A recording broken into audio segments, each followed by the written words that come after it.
Almost muted myself. Welcome back to episode 5 of Comedian Video Game Commentary. I'm your host, Hayward Hal Crawford, on the ones and twos. We're back for episode 5.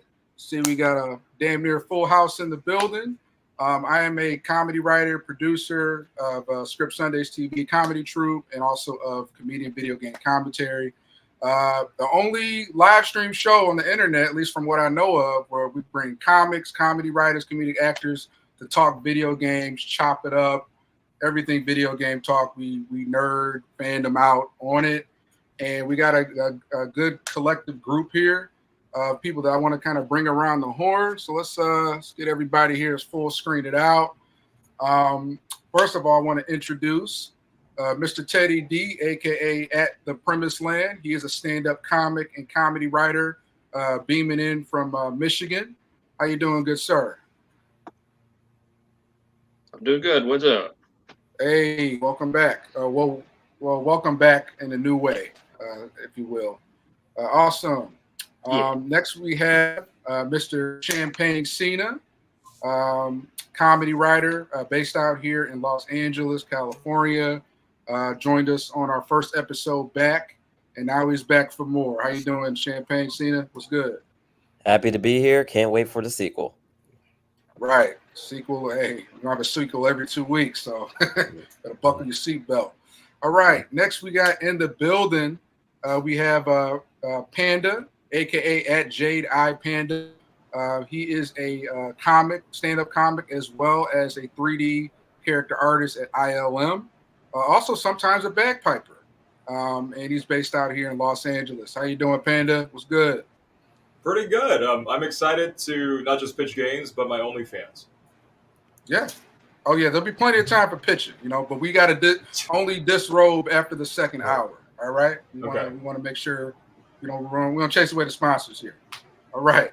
Next in the building, we have at Paul Lawden. Paul Lawden is a veteran actor and comedic actor based out in Atlanta, Georgia, here to join us and give us other, everybody has their video game picks. I know Paul has some interesting picks for us. How you doing, Paul? What's good? Thanks for having me. And I guess I missed the email that I'm supposed to have a cool, sexy name. We've got Champagne and Panda and Gad and Teddy Lee. So hopefully by the end of this show, you guys can all come up with an excellent, cool, sexy name for me. I'd appreciate that. Now, Panda, I love your idea of sharing your website of your OnlyFans. However, I'm going to try to convert you to my new sexy website. It's a little bit different. It's a little bit unique. It's OnlyMans. It's for us men, attractive men like ourselves, to make a little extra side money.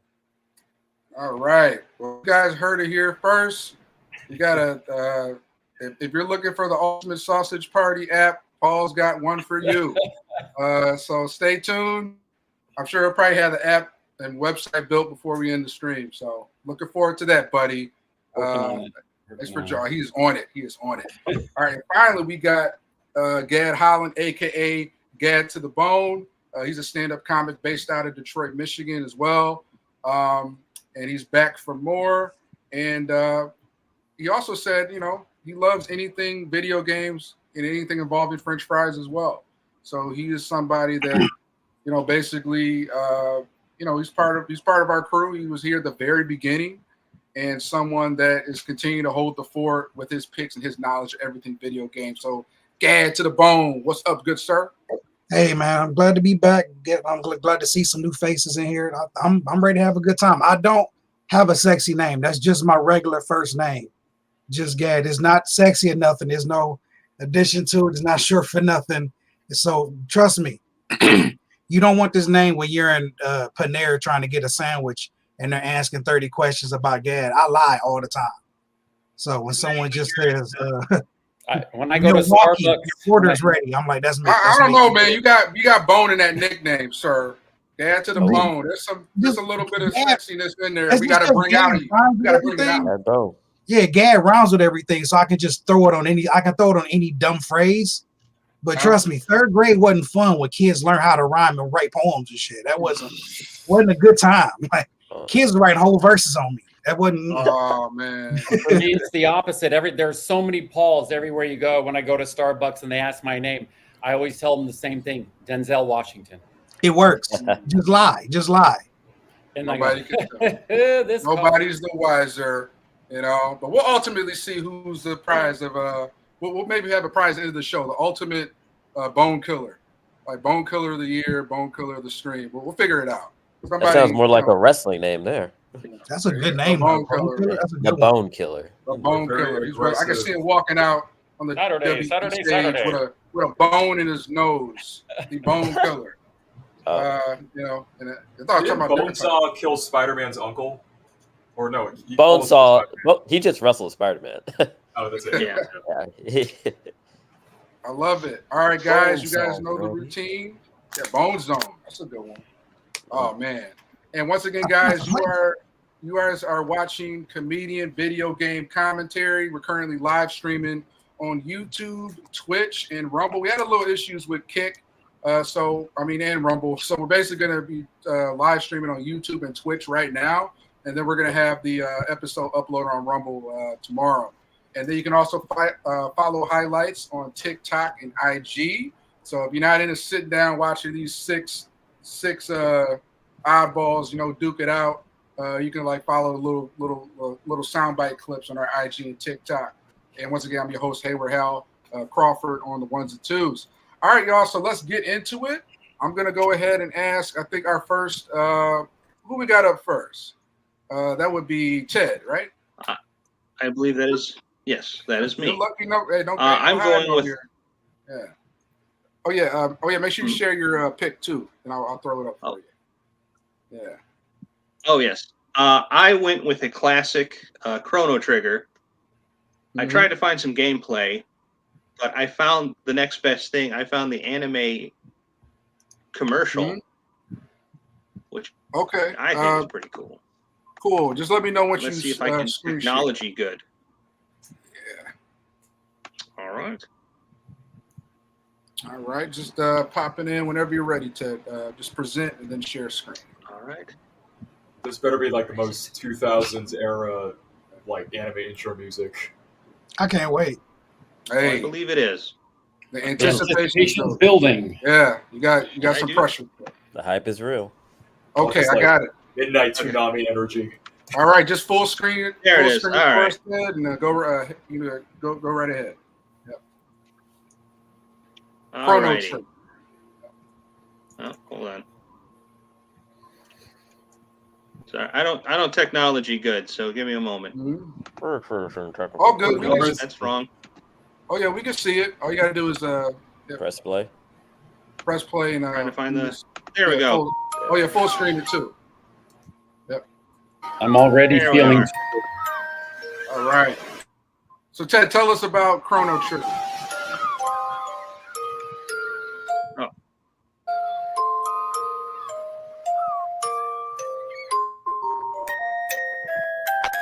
Well, I want to go to sleep. Singing a baby to sleep. Sure. Is this an action game? Hey.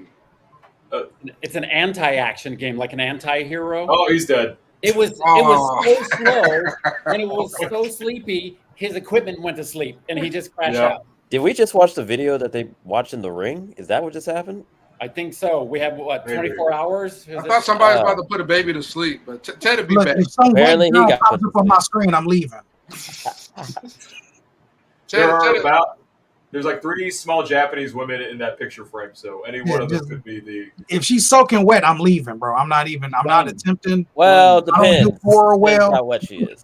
If she's soaking wet, that might be a good thing. I'm out, bro. I'm out. It depends what the face looks like.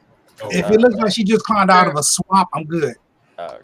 Yeah, we got what does she look like? Or, but it had like low key kind of baby lullaby vibes. Like, all right, so, Ted's who asked back. it was an action game? Oh, he's back. Yeah, Yeah, there we go. Yeah. Ted, we were just Awake from his roasting nap. your game. Oh, okay. No, we didn't. I heard none of it. My computer just went haywire, and it was just like, nope. Took a nap. Okay, well, I think we're going to learn I today don't know who what has a gaming happened. PC or doesn't in this room. Yeah. Oh, okay. Yeah, I do not have that. I ain't gonna lie. I got an apple that's barely hanging Sorry on. about that. I'm like, How are you people alive? I know. We can't build computers from scratch like you guys do. All you PC guys, you're going to like electronic fries or Micro Center. You guys buy these giant you build the shit up like it's the damn military. It's like It's not that hard. That shit. Oh, there's no way. They get like green light shining out of it, looking like a damn You're building an Iron Man suit in there. Actually, Panda is just sneaking stuff out of ILM in the middle of the night. So don't let him fool. Don't let the smooth face fool you. He's like, "Hi guys, have a great night." Yeah, you guys walking out his backpack. Clink, clink, clink. Wires, straight up. Wires and parts. I sneak out the snacks. The snacks are actually like Trader Joe's level of delicious. Okay, Ted. All right, Ted is back up. Just make sure to screen share it, and you're back in the hot seat. All right, what we got here? Right. And make sure you record yourself. iPhone record. Okay. All right. Oh, that's right. Sorry, my computer kind of crashed a little, so. All good, man. Just live. Don't worry about All right. People. All There's right. no trolling yet. I will be. All right. We're gonna try this again this time with film in the camera. All right. It's showing. Yeah, it's I showing. can see it. Yeah, I see it. Yep. We're gonna try this again with this time with the camera. Is it showing? Yeah, Yep. we see it. No, it's definitely Sean. I'm watching it. I'm just waiting for the shoe to drop. I think the whole commercial. Oh, wait a minute. Okay.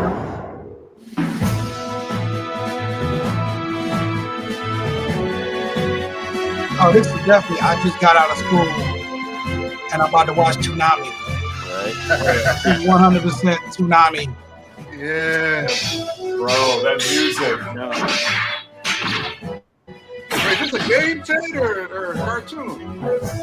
This is the cartoon for the game. It is. For the trailer. Oh, But if you notice, the art style is I very. think in the early 2000s. Yeah, I'm getting like Super Mario. This is a very familiar art style. When this commercial's over, that's the only thing I know about the game. Yeah. I got a little Yu-Gi-Oh, Pokemon Wait, they got an vibe. evil frog? It's got something for the furries. My man's frog got a cape on. Oh, this wasn't that It looks good. like Speed Racer. Yes. Want me just chill in the background? But I think they did like a remaster in like the early 2000s Right. for PlayStation. And Ted, could you turn down the Where it audio? added these bit? cutscenes. So. Sure.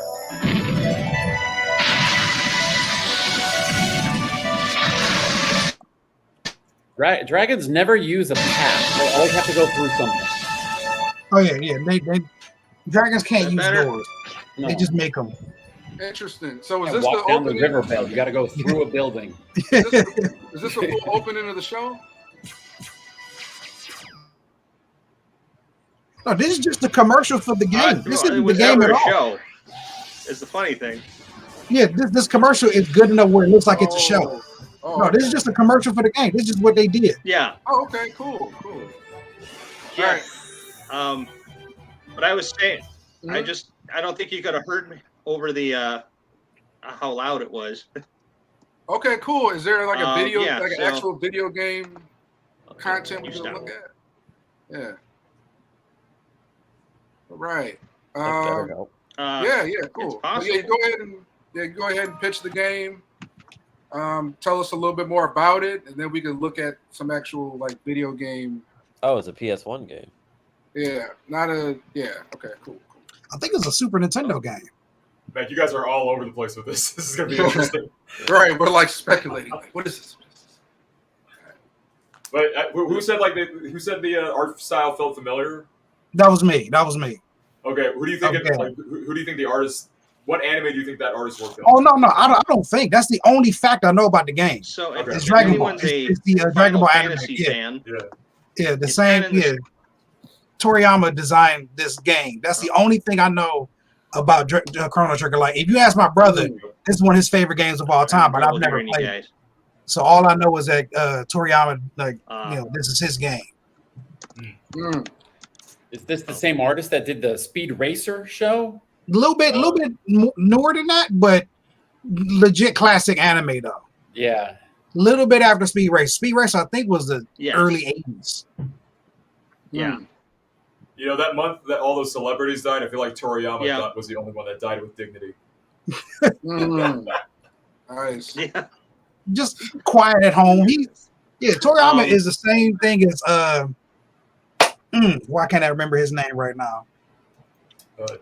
Never mind. I forgot it in a minute. Just it's an artist that just like, I'm gonna go home. And Toriyama is that. I think that's like most Japanese manga artists. Bill Weathers. Bill Weathers is who I'm thinking about. Bill. Oh. Like Not the singer. Not the No, singer. Okay, yes, that's what I was thinking. That's what I'm thinking of. Toriyama is the anime version of Bill Weathers. One of the greatest songwriters and singers of all time. He's like, I'm gonna go home and be with my family. And Toriyama is one of the greatest anime creators of all time. He's like, I'm going home. You can't even find a good picture of him. Mm. Oh, He just got the bag and dip. It's that one black and white picture of him sitting in the studio. That's the only photo I've ever seen of him. And he's way older than that. He's like, I'm going home. I'm just gonna. And then people kept messing up Dragon Balls. I guess I'll come out of retirement and help, and then die. He's like, "What is GT? You fucked up my greatest creation." Yeah, Came back and fixed it, and then went to bed forever. He last Jedi'd it, man. Yeah. Last Jedi'd it.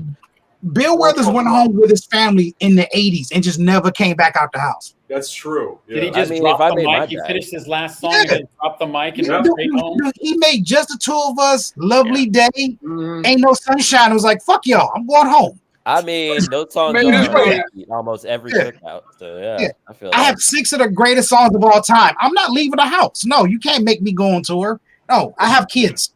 Just like All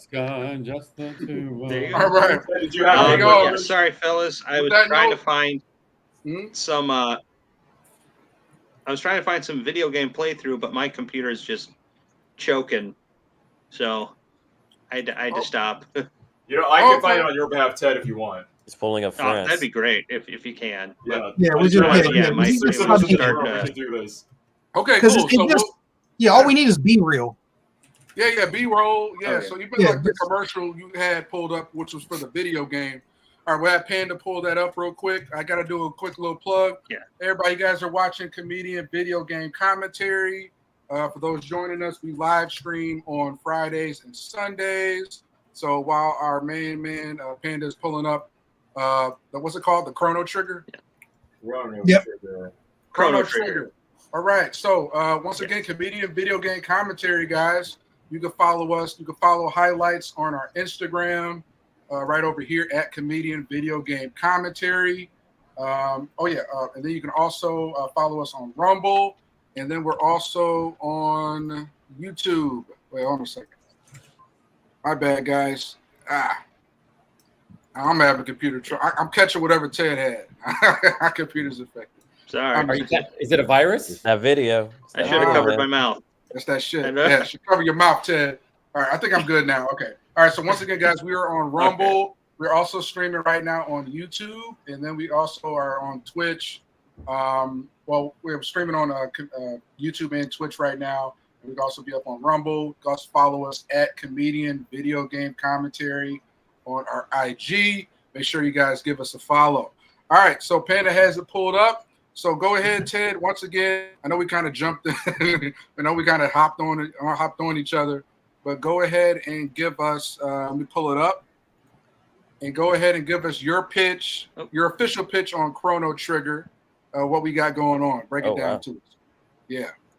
So break it down, Chrono brother. Trigger was it's a classic JRPG, I think is the term, about a boy named Chrono,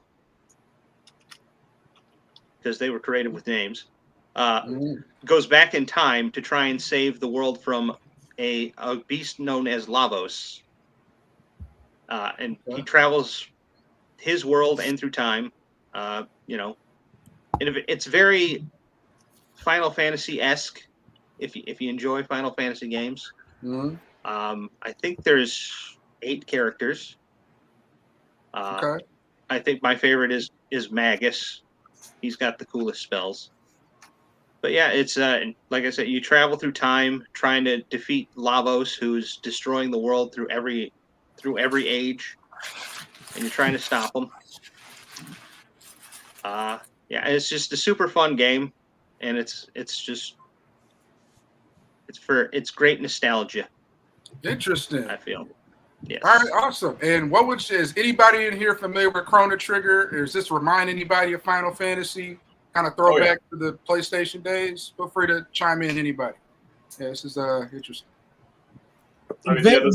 I know very little, so if anybody knows more than me, go ahead and jump in. But it's definitely got that. It's that top-down look. It's the old Final Fantasies from 7 on back. You run in a party, then the little screen pops up. You got the battle, and you select your attacks. You run over, hit the guy. You come back in your line, and it's that play style. This wasn't my thing when I was a kid. I was too dumb to keep up with counting hit points and magic spells. I was more of a Streets of Rage kid. Just run up, hit the bad guy, move on to the next one. That's fair. But my brother, he loved this game, and I'm just doing a quick little Google. It's sparsely related to Dragon Ball. It's the same creator, but I guess it's maybe a fan fiction in it. One of the main villains in Dragon Ball is actually the main villain in this Lavos. It's just in a different timeline. This person gets created. This small Googling I've been doing while we was having some technical difficulties. But if you look at the art style, if you're into anime, you know exactly what this looks like. This looks like Dragon Ball without the Dragon Ball characters, but it's the same eyes, the same face. Yeah. This is the dragons are the same. This is where they half look like dinosaurs. It's the same. Yeah, this is this. But and this is what I've been told is one of the best games of all time. And I really wasn't even like a big Final Fantasy head growing up. I just remember like when Final Fantasy broke out, I think it was like Final Fantasy 7, like back on the PlayStation 1. Yep. Like that was sort of that was kind of the flagship. I remember like the PlayStation Greatest Hits. Yeah. So I had that similar vibe, with that. But I wasn't like, heavy into the RPG boy. But at the same time, this is interesting. They running through waterfalls. They got little hodgepodge looking red creatures, all types of stuff. Like whatever. What is that? What's that? It's like a fat orc. Yeah, a little Shrek. This was like Shrek with a mohawk. It might be an American or a Japanese interpretation of American.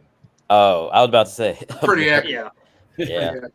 Like you go right in like the Midwest. What I liked about this over what I liked about this in Final Fantasy, you couldn't like do a team attack, where in this one you had spells that the characters can cast together to do more damage. So that was kind of cool. All right, and Panda, you about to say something? Well, Ted, I'm wondering which parent did this game replace? I'm sorry? Which parent did this game replace? The father. Which parent? Parent? Oh, Dad. Oh my God. I mean, he's got to come back with that milk at some point. If I recall correctly, I think this one was one of the first times they did like multiple, like dramatically sad or like happy endings for JRPG, right? Yes. Like Battle Fantasy is always like the one. And this game had so much exercise. They had multiple endings. I think that was another cool thing. God, I had a whole bundle pack as far as games. My dad was out of town. Like I got the replace dad video game bundle pack for you. Oh, I had that too. But okay, so as proof of how dumb I was as a kid, when Final Fantasy VII came out for Christmas, I got it and I told my mother to take it back because I didn't want to play it. What? It's one of the best games of all time. I was like, I can't keep up with this. I'm an idiot. I can't do this. This is way too much. That'd be a miracle if I could get. I knew better. I was like, no, I need like basketball or just punch a guy. I can't do. Yeah, if it makes you feel any better, I played FF7 at a friend's house, and it was the same feeling of like I can't get past the first boss and I can't tell what I'm doing wrong. Yeah, like elementary school at the time. Yeah, that's the most frustrating part. Like when it's kind of like other people in the game are excelling or they're getting it, and it's like I can't get past this. My man's pop over the wall. I can't get past my man's. Everybody else just flying right past you. So That's why we get the game books. Yeah, there you But go. Ted, do you remember this game being hard? Kind of. It's been a while since I played, but I don't think it was necessarily hard. I love the story.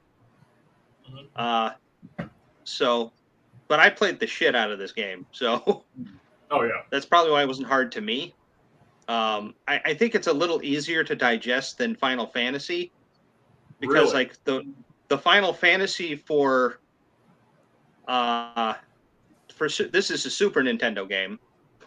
So the Final Fantasy for Super Nintendo I loved, but there was like so many characters, there was so many missions where it was just like it went past a hobby to a job trying to do everything in Final Fantasy. Slash obsession. I think that's significant other slash this my whole life. All right. Cool. Yeah. So Ted, which character did you smash in the game? Smash? Ooh, that's a tough one. Probably there's I forget the cave girl's name. Okay. But I would hit. Oh yeah. Oh yeah. You like a toxic chick too. I see. I like it. It all started with Cheeto. You pick a cave girl. You like the toxic ones. Oh no. I just get you a girl get you a girl with a dream catcher tattoo.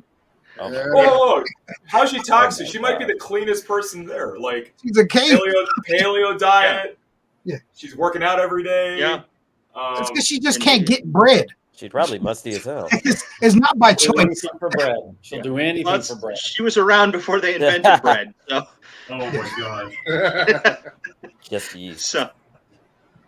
All right. Well, but no, it's just like because like I can't think of her name, but like she doesn't have any magic attacks. She's just really strong. Oh, Rock Lee, just a perfect. She's an earthy woman. Yeah, she has panic attacks. Yeah. Before it was a panic she attack. gives people panic Back attacks. then in the 90s, you was just crazy. Yeah. Now it's like panic attacks, social anxiety, self-care day. Back then, they ain't got their shit together. That's all that was. Yeah. Back then. He ain't got. She's probably an entrepreneur and works for a multi-level marketing thing. Probably. That's it. She'd like you to invest right now. Right. I would play that game. You can make 50,000. Click here. In 1 Click month. right here. And you work 7 hours a day, a week. Especially 7 hours a night. She speaks. Yeah, she speaks caveman speak. So I would love to see an entrepreneurship game with that. Yeah, that's the I gal. wish I could remember her name, but I'm her name is Alyx. That's the type of Ayla. I am googling my ass off on this game. She's kind of hot. I ain't gonna. Oh, that's the type of gal you want to throw over. Definitely hot and toxic. And walk back to the cave. She's definitely hot and toxic. There's no getting around that. She's 100%. Kids would call them No, muscle now mommy. than later. Oh my god. Not hot topics, but hot and topic. Hot and toxic. Hot and toxic. That's what she is. Yeah. As long as she's hot, she can stay on top. This is the game developer me, but the quality of fidelity we're seeing here is not what it looked like back when Ted probably played it, because this is all like smoothed out pixels and this is not as blurry. This should be way more blurry. This is probably the remastered version. This probably the remastered one. It's probably that 4K. This looks really good for Super Nintendo. Right. Oh yeah. Yeah. And this is definitely probably game. the remastered one. I think and they had some fun bosses. You know, there was a triplet. There was a boss trio called Ozzy, Flea, and Slash, and they're all supposed to be named after musicians. But that's cute. I think the developer hated those three because there's a line in there was like they're tone deaf super fiends. Yeah. So I was like, wow, oof. Is that the Red Hot Chili Peppers? But oh, good. Easter egg in this game. Yeah, basically. One's from Red Hot Chili Peppers. Flea was like a guitarist from Red Hot Chili Peppers. Yeah. Slash was from Guns N' Roses, and then Ozzy is Ozzy Osbourne. Yeah. So. And Ted, were there any cheat codes? Any cheat codes in this game you could do? Like cheat code stuff? There were. I believe so. I don't remember any of them. Like this is. I'd have to ask 10-year-old Ted. What they were. Hey, hit up cheatcodecentral.com. They might still be on there. That website is weird. Maybe. That was the GOAT back then, and I looked at the website recently. Okay, still, my The game. cheat code. I The cheat code is you hook up with Ayla, and then you go and find another girl and you hook up with her. So you cheat on both of them. Yeah. Sounds like Like you Amory Maybe code. Marie. I wouldn't advise that. Jeez, Hey, That's a lot. That's not a cheat code. Ayla could Also- tear you apart. I really think, Yeah. guys, like, are there any games now that even still use cheat codes? Because, like, the more I think about it, it's like, I haven't run, other than like Grand Theft Auto and Red Dead don't know. Redemption, I haven't had a cheat code to like need. You know what they started? It's Lost Ark. like DLC buying stuff now. That's the new cheat code. Well, Dang. not Yeah. technically. We get screwed over by players when we do that. Like they're super hypersensitive Yeah. to pay to win Well, stuff. I was about to say it's like the new cheat code is money. How much you willing to pay to pass this level? Especially has it if it's a ever- mobile game. Uh, If Find it's a out in the mobile battle game, yes. pass. Unfortunately, What? I'm not even aware. So it's kind of like, well, can't you like? I mean, there's hackers at this point, right? They can kind of hack their own codes now, right? And you got AI. Yeah. Deal with Panda. I'm pretty sure y'all dealing like with all that. Hell. Yeah, modded controllers probably, I guess, is Yeah. a cheat code in a way. Yeah. But again, money. You'd be So more that's the other surprised cheat as code to is what learn we need to code. do. Uh, Yeah. I mean, you guys would be more surprised from what I can tell, like from talking with the people that deal with fighting cheaters, like the amount of effort that's involved is simultaneously not that much, but also the volume I think has generally been the problem a lot of times. Like Call of Duty cheaters, I'll put it this way, the last white paper I read was they don't need to see the whole screen to determine if they're cheating. Huh. They just kind of access a couple pixels in a certain area, and then they whatever changes happen during those pixels, they can ascertain if that person has like an aimbot going on or something to the effect. I feel like if you can do that, you can literally do anything else other than playing video games. Right, those people are getting paid to do that, but Yeah. Uh-huh. so Like, it'll work there you sometimes. could become a supervillain at that point. That's a whole new, Yeah. a whole new underworld, Yes. whole new marketplace they got going. But awesome, great pick, Ted. Appreciate it. A very fun commentary. Once again, guys, you guys are watching Comedian Video Game Commentary. We do live streams on Fridays and Sundays. Pretty soon we'll be advertising on all 4 channels. Right now we are on YouTube, and we live streaming on YouTube and Twitch. You can also follow highlights on our Instagram and TikTok, and we also have a Rumble channel as well. So let's get back to it. I believe Panda, you are up, sir. So let me go ahead and you can go ahead and throw up your screen. And I gotta launch something first. Yeah. Oh, you need a minute? All right. Oh, okay. Okay. Oh, This Yeah. guy's serious. oh, All right, that- I'm immediately losing whatever if this is a contest. He's locked in. Brought I out. think I Locking didn't in. get the email about the equipment that I was supposed Right. to. I didn't know. I didn't know I needed goggles for this podcast. Did you get- Yeah. We done got No. booted. Trigger We got VR? big time quick. I didn't even put my earbuds in. I should have did that. I'm not even Hey, wearing where's pants. where's your I mean, AirPods, man? Where's your AirPods, man? But yeah. Paul's got a treat. Panda's got a treat for us right now.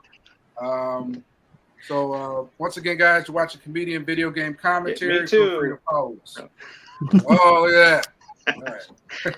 All right. We're on YouTube, Twitch, Kick, and Rumble. You can follow highlights on Instagram and TikTok. Yep, we're TikToking it up. China can't stop us. Russia can't stop us. We out here with it. Can you guys hear the game at all or no? I don't. I'm about to pull it up right now. And then once I add you, Wow. we Okay. can see it. We can't hear anything. We can see Okay, it. that's We a can see the headroom? game. Oh, So, I thought that was good, Panda, bro. go ahead and you can go ahead and explain it. This is Halo, right? This is a Nah, this is a Half-Life. I think. Half-Life. Halo. Oh, Halo. Yeah, Nah, this Half-Life, bro. This ain't Halo. Half-Life. If this is Halo, it's like that's a weird universe. This is Oh, Half-Life. Yeah, this is Halo After Dark. All right. Let me go. Let's jump in. Yeah, the floor is yours, Panda. Yeah, break it down. Tell us in the audience a little bit about Half-Life Alyx. Yeah, go ahead, and make me dizzy. Yeah. All right, Half-Life Alyx is the last entry in the Half-Life series from Valve. And let me recenter this right now. No, that's not it. It's like way off center. Ooh. It's this is gonna be the awkward part where I have to like adjust everything to make sure. Go screw it. This should be fine. This is the part where the cop pulls him over. Like, can you Oh just my go ahead and gosh. walk on this line for me? Let's make this Walk easy. right on this line. Continuous right. A little dizzy there. Say the alphabet backwards, please. Exactly. All right, so Half-Life Alyx is the last entry in the Half-Life series from Valve. It's a VR first-person shooter game, and you're playing Alyx, who's been a character that was introduced in Half-Life 2 already. And so this is... Valve did not talk about this for the longest time, and then it kind of, from my understanding, last second, they're like, hey, by the way, we're working on a VR game these last couple of years, and this is their thing. In my opinion, as challenging as VR is for a lot of gamers to get into, or there has been like a ton of games come out, this is probably one of the best examples, and personally to me the best use of the VR platform that I've seen. Like it's a first-person shooter game fundamentally, but there's a lot of like Valve interesting design stuff they pull off that's just extremely fun. You can see how laggy this is. So first-person shooter. I think one of the cool things is all the weapons are single-handed, so you don't have to do a lot of work. It's your hands, life's UI stuff, your health, ammunition's on your left wrist, and then let's get to it. Looks like downtown LA. Yeah. Hey, that's my old apartment. As soon as you cross that one street where it gets really ugly, Yeah. And then 10 feet across is like a really nice yoga studio. like across the street would be a giant high rise, and then you look the other way, With a bunch and of it looks Karens scary. getting juice. Karen's getting juice in there. Yeah, all they're missing is the bum that you got to step over as you walk outside.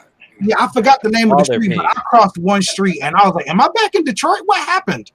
It could always be 8th Street. Honestly, it's either 7th Street, 8th Street, or 9th Street at this point. It was like I was there a few years ago, and I was around all the tall buildings, and then one street over, it completely changed. Yeah, and it was probably Martin It's Luther alright. King Boulevard. Every You city. know what? I'm gonna go back to where I Yeah. came to get a taco. I'm not going this way. Martin Luther Like, King just- Boulevard. See, I If was I'm there gonna get last shot, I'm gonna get shot at home. I'm not about to get shot on vacation. This is stupid. So, The Pat, what you funniest- doing right now? What you doing right now? What's The funniest thing, So this whole thing is supposed to be an upgrade equipment box, but the way you unlock this stuff with this multi-tool they give you is there's like visual puzzles you're working through. Oh, Figure out how to do that. So right now I can now upgrade this pistol I have. Let's add in reflex light or he's Is there going literally to be a quiz at the I end? have to physically hit the thing. Yeah, it's probably the part like if I was playing it where I put the controller down, frustrated, and walk out, go outside. right. Which to be fair to your question, like that's a big design issue for a lot of VR games. Yeah. It's like how do you like the fantasy is like this should just be one-to-one, like a button's a button, the gun works like a gun. But then there's also like there's game things that we learned over time as kids, right? It's like, hey, this is always going to be like, I don't know, I'm trying to think of a good one, like this thing. You obviously would be used to like, you see those cursors, right? That's like you're playing with the computer, but this thing is asking me to physically hit the damn thing. So like with my finger, I'm allowed to do that. That's not a thing you do in video games, right? Most of the time.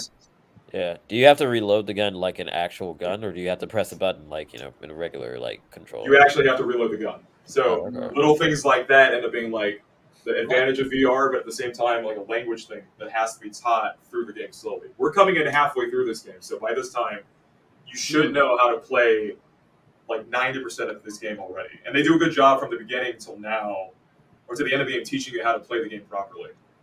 Okay, so I got another question. So I remember playing. I was like an early big Half-Life fan. I remember Half-Life when it first came out. I think it was like on the PC and the Dreamcast, and then later ported it over to the PlayStation. So Yeah. I was a big fan of the original. Gordon trying to escape the Black Mesa facility. Then the Yeah. second movie rolls around. And I remember like just the hype around.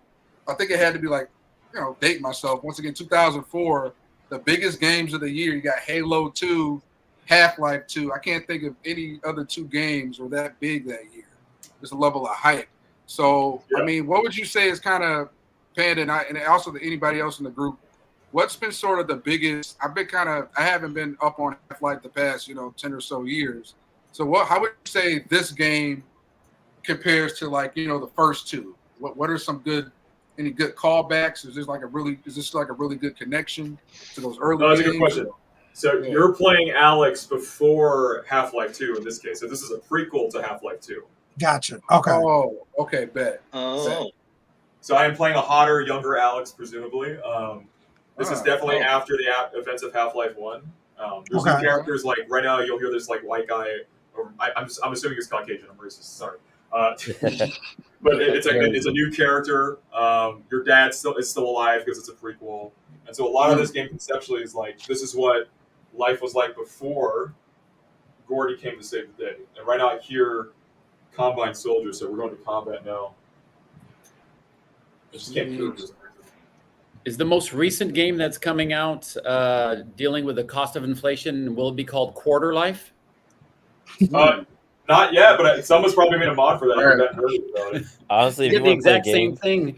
Yeah. It's a quarter of the amount for the same price. yeah. Honestly, if that's you want to play a game about inflation, just play the new NBA 2K series.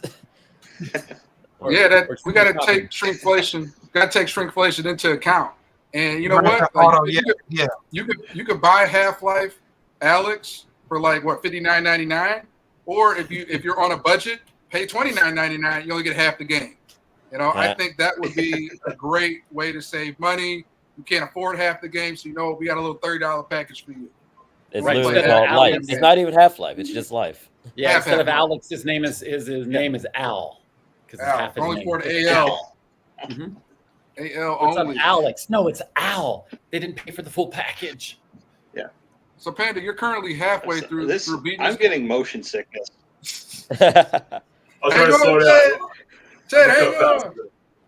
How excited is Panda to do this segment after Ted's entire internet and water got shut off when he tried to play a trailer? That's the one. And Panda knew this was next. Like Hell his yeah. whole thing shut off. His computer restarted. He had to go to the store, get a new one. And then Panda's like, "Oh, I can't wait to put these goggles on and fuck up everything Ted thought he was doing. I can't wait." Well, Ted, you weren't This is- following. I mean, whoever's following this, good luck. But Thanks. no, yeah, Ted, I'm really you're not encouraging following right Panda. there. At least Ted, you're not following Panda. Right. But I feel you. Yeah, I'll go second. Yeah, Yeah, this is an aggressive flex. You definitely should have saved this for I- last. Oh, I yeah. wish Oh, I no. didn't eat a burrito before watching. This is- this. Ooh. I think Well, my Panda got a couple mushrooms. fixed my See, if I was mushrooms started to claustrophobic, this kick would be in. so crazy. Well, Panda got a couple Yeah. fixed left, All Oh, right. that's what I'm supposed to do. Okay. It's like the POV of a rat. It is. Right, It is so a right now, really that was a puzzle, right? I was supposed to like Yeah. Oh duck there. God. Oh, Oh Lord. so there are the bodies. Oh shit. Well, so there was some combat at some point. Wow, that is downtown LA. Yeah. Yeah, right. Yeah, we gonna Panda. You gonna shoot some? We gotta shoot something soon, man. We get restless. Gotta shoot something. Nope, but we ain't shooting buckets. What are we doing? Trying to get some ammunition. Are those cigarettes for cleaning me? I up. like cigarettes. Cleaning up the storage inventory. Oh my gosh. Oh, Lucky Strikes. Yeah. Thank you. Nice. Ooh, what does this button do? Ooh. Down. Down. Down. And up. Oh, that thing. Oh, I see. Oh. Oh, is that there your you way Oh out? shit is going to be very upset about finding out about this place. Hey, let's get out of here, y'all. Interesting. I love Okay. I love how those two guys' last thing was, "Hey, lock the door." Huh. See, video game logic 101 tells me if something's locked, there's a reason it's locked. True. And for some reason, It's dead either guys there's some always. secret Oh, there's there the it guy. is. Look Oh, at that. there you go. Classic. There we go. The crab, Oh. the crab head. Crab guy. head. Yeah, Classic. His name is Daryl. There. it was. His He has name a was name. Daryl. It He was had- there. He's toast. He had a That's wife and two nice. kids. You know. A wife and two crabs. It looked The like Crabhead was Little Crabhead crabs. was just hoarding supplies. So shellfish. That's literally Mr. Selfish. Krabs in a nutshell. He just wanted to get left alone. You know, he had to shoot my mans like that. I mean, it wasn't even his Video fault. game It thing is was when- like crap, dog. Oh, It's always finally, fun finding sunlight. dead guys with health next to them. How did this happen? All right. Wait, Panda, go outside. I want to see outside. I, still got there's something blocking me. I gotta go about this way. There's another. There's Do you another have puzzle. grenades? Yeah, We go never back shot through a guy the though. Go back through I the do a rat grenade. pipe. And what is it you're looking for exactly? So my understanding is I needed that platform to traverse across over there maybe, but then right now What the Oh, hell? yeah, I remember him. You shot a boss. Is that a ball sack? No, it's a ceiling thingamabob that's trying to keep up. Teabag. Totally if I'm not careful. no, I remember that was the class. That was one of the other. Oh, like, the OG barnacle. Yeah, the Yeah, barnacle. OG barnacle where they would post up on the ceiling and they When would the screen gets red, that's not good. You okay? I died for some reason. Did you? No, Dang. but I gotta give it this game. Did the I ball remember- stack did you? Yeah, yeah, the ball No. stack. I think it interpreted a teleportation location as me falling off. So like it instant killed me because it's like, oh, you're dropping from too high of a height, even though I was like, no, I was trying to get up on the ledge. So But the ball sack Wow. can't kill you. Oh. Not only can you run into it, basically the barnacle it posts on the ceiling and then it has like this long string yeah. like all the way down. So people run into it, then they get sucked up into it. But my Yeah. my little evil 11-year-old ass used to do is like when there was like on the first game where you run around saving scientists and survivors, sometimes I would run right past the barnacle, like just to the left, and I would like end up like leading that scientist I was trying to help. They'd run right next to me. They get grabbed by the barnacle and shot That's up in what's the up, head. bro. I was evil little, I was a little whippersnapper, just setting my You victims use them up. as bait. You use them as bait. I'm supposed to save them. Here I am. I'm just like, wouldn't it be cool if this happened? And I just set them up. You know, so that But just stuff like took that me is, I mean, stuff like that made the first Half-Life pretty memorable. If you back. do these kind of like small gameplay jokes that you wouldn't have expected in another video game at the time. And Oh yeah, just watching scientists die randomly was fun. Like you hit the button for an elevator, and then the elevator falls out of the shaft. There'd be three of them on there screaming. Yeah, Half-Life was a fun game. Yeah, there was some shenanigans going on. This location needs some renovation. Yeah, it's a nice little touch of paint. Give A us like little, nice just a bit little of paint, a little couple canary of yellow I know. paint. Or a bring nuclear out, bomb to flowers, just blow it all up. Take down this wall. Let's really bring out the sunlight. I would just say a ladder or two would really help.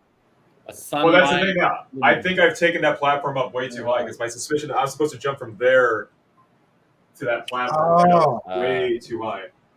So there's shooting obviously in this game, but they do a really good job of creating these puzzles. And then you're supposed to encourage you as a player to really physically get around. Like I'm crouching right now. Like I can't get through this. You know, I forgot to look at you, but yeah, Rat cam Oh, right yeah. here. Rat cam. you probably got some good quads. Mess around with these pipes. All right, let's see if we can jump this. Don't scratch Nope. yourself. Get some Oh shit! tetanus. This is a long jump, just in time for the Olympics. All right. This is definitely one of those games that has a warning at the beginning. Don't try Maybe it. maybe you could do the breakdancing in the Olympics. This is all preparation for it, like the girl from Australia. Yeah. Oh, dear God, that was. You've Oh, I got was some watching moves. that. Mhm. I was watching that yesterday. We're not the Australian girl, but just watching that clip. The Hannah Gatsby of breakdancing. No, actually, like Hannah Gatsby's special. You guys are mean.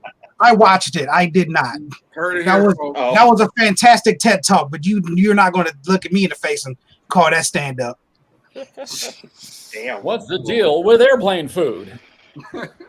Like I get it. Bad things happen to you, but look, you have to a crowd entertain. They bought tickets. You owe them that. Exactly. They entertained though, right? They cried. No, they weren't. That was not entertaining. Oh my When God. people Are you pass not out- entertained? If it was Are you good, not you entertained? guys wouldn't immediately know what I was talking about when I said that. Mm. Well, I get. I still have I no think- idea what you guys are Yeah, talking it kind of about. went over my head, but I wanted to play it off like I knew what y'all was talking about. It's My it's understanding of her special was she was trying to basically say, hey, I think this format of comedy should have space for tears as well as laughter. Like, there's got to be a way to do both. Right? Well, she only picked one. I mean, Deadpool did it. She only picked tears. I don't. Right, I get that. I'm kind of entertained by watching Panda's screen because it just looks like he's looking for his keys. Oh, I love you This Go back somewhere. in this room. Oh, I thought is the future of gaming right here, right before our as soon very as he eyes. finds his keys, he's gonna say, "Wait, have you seen my cell phone? Where's my cell phone?" Ah, right. Yeah. Oh, it's right here in my Yeah. hand. That's the Oh, whole his time. glasses have been on his forehead the whole time. For the sake of action, Oh god, I pulled that one. Let's go skip to a place that actually has a lot more action going on. I don't want to bore you guys too long. Yeah. All right. So what's that's it- like. No, go ahead.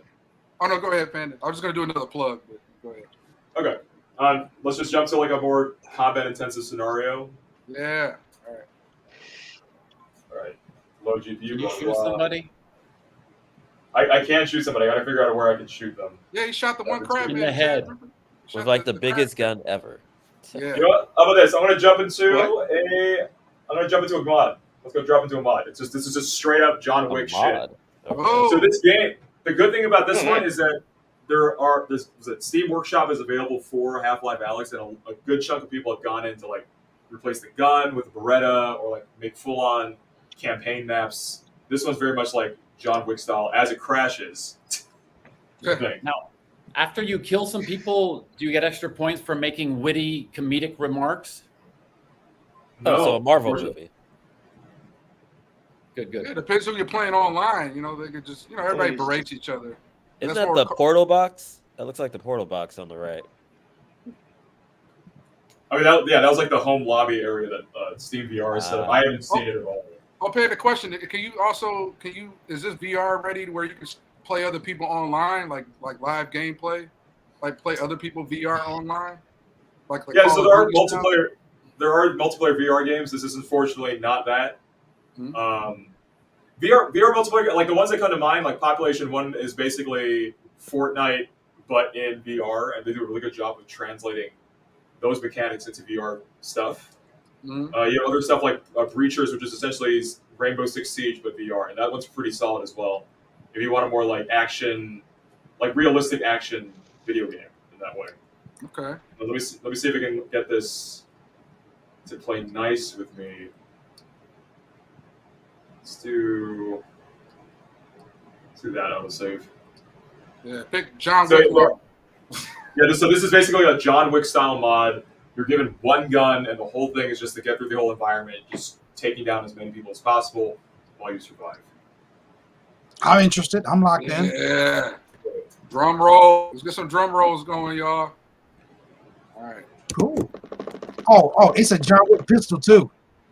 Some gloves. Right. All right. I'm liking the drip so far. It's like my cafeteria at work. Oh A my little God. swagged out. Oh, is that a guy? Oh, I'd be dead. I can't even. Oh, there. Okay, Oh. yeah. I got I'm sure like depth perception. Bro, probably is like that a the big lobby thing, from too. The Matrix?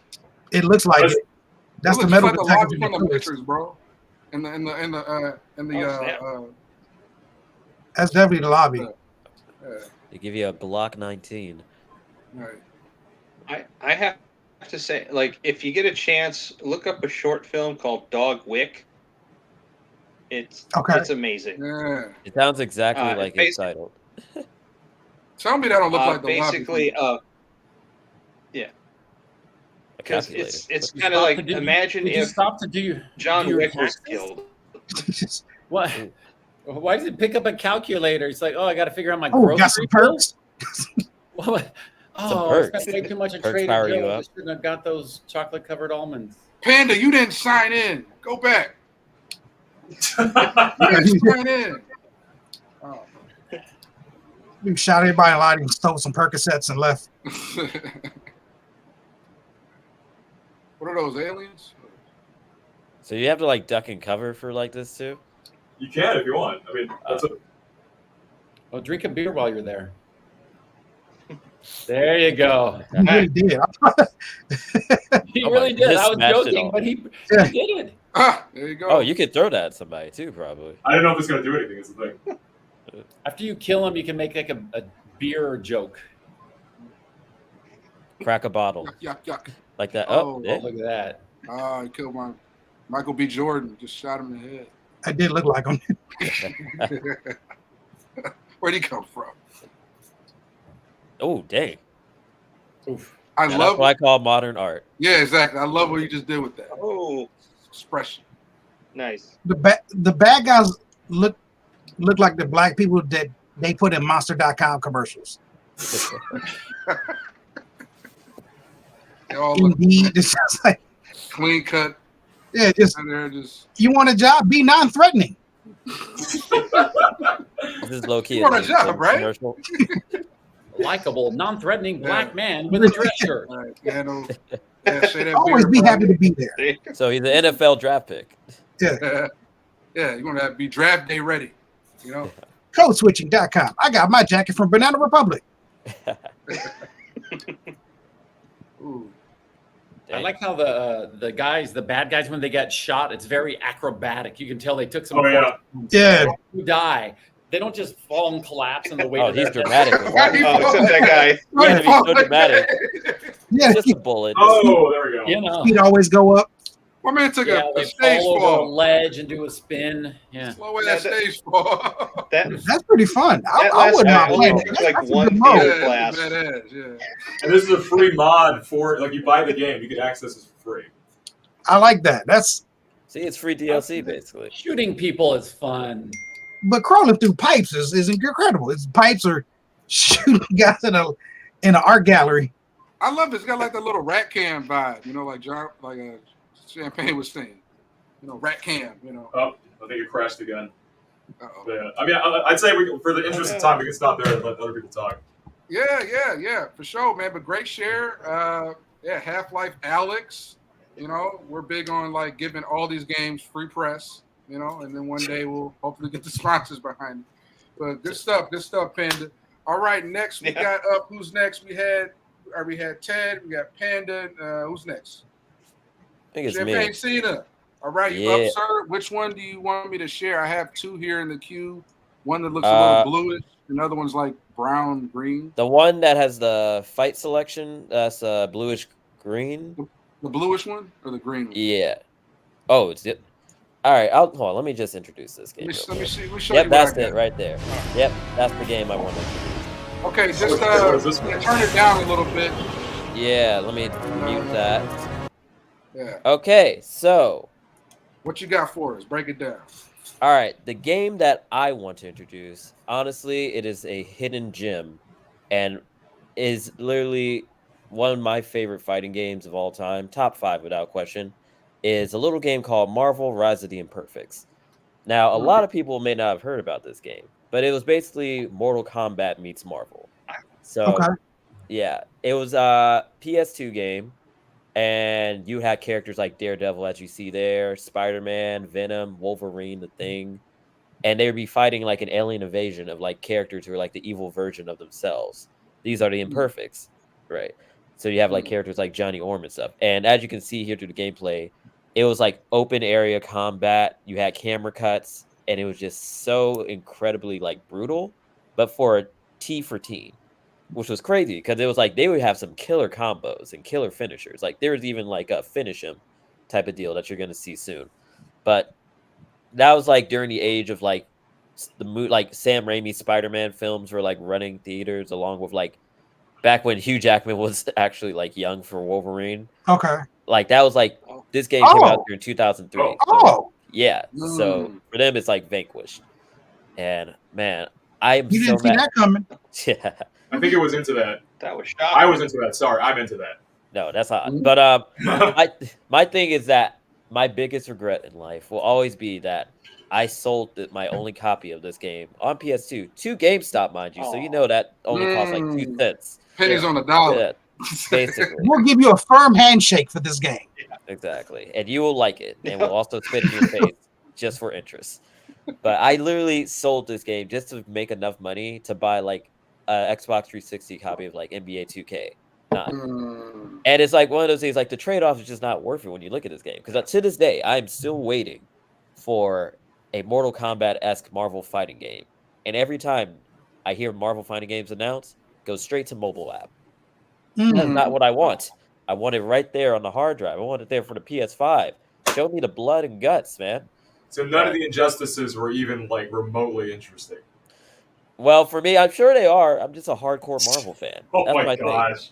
Look, I'm sure they're great. But hey, I want to see Spider-Man go off against Iron Man. sue me. Yeah.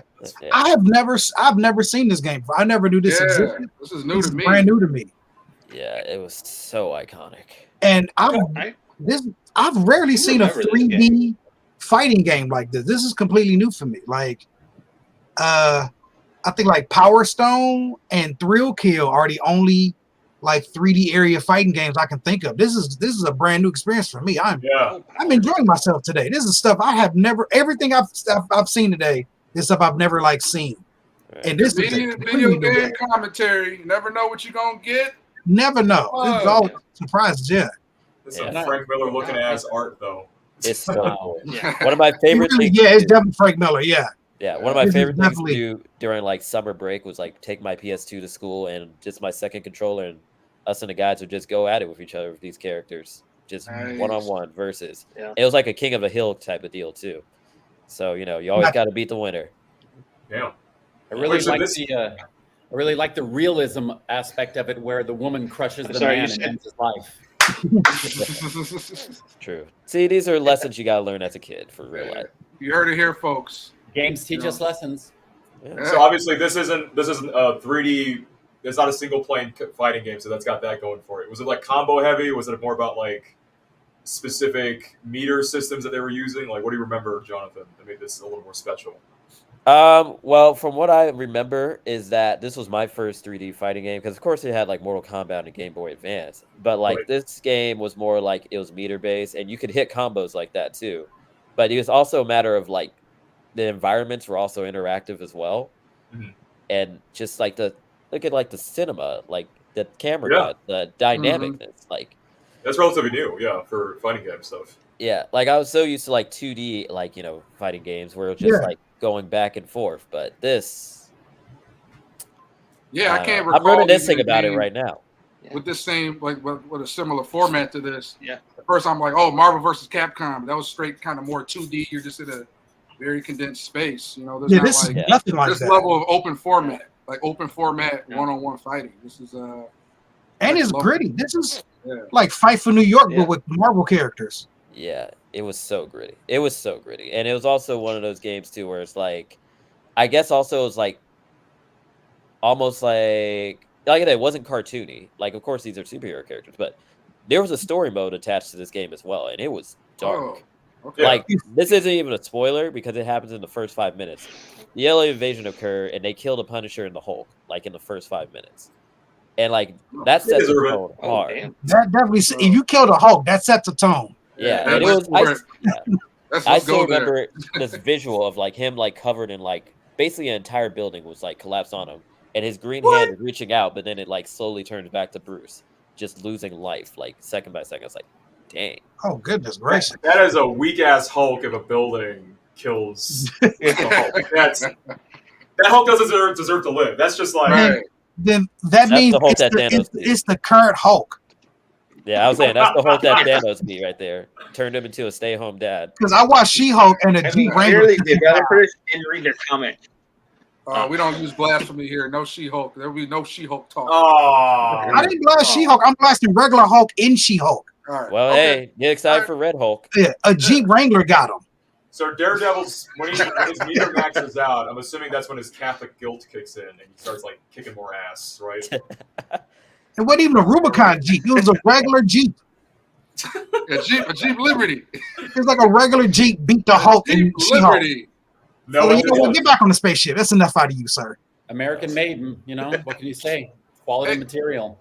Hey, and Champagne Cino, did you mention that either you're waiting for this game to have like a new version, or are you saying like is this game rare where you can't even find it a copy to play on the PS2 or what? I'm sure you can find it somewhere, but the issue is this, is that if you have your PS2, then sure you can play it. But also it's very hard to find. And it's one of those things too where it's like I would wish that they make this game backwards compatible so that if I do find a copy, I can just play it on my PS5.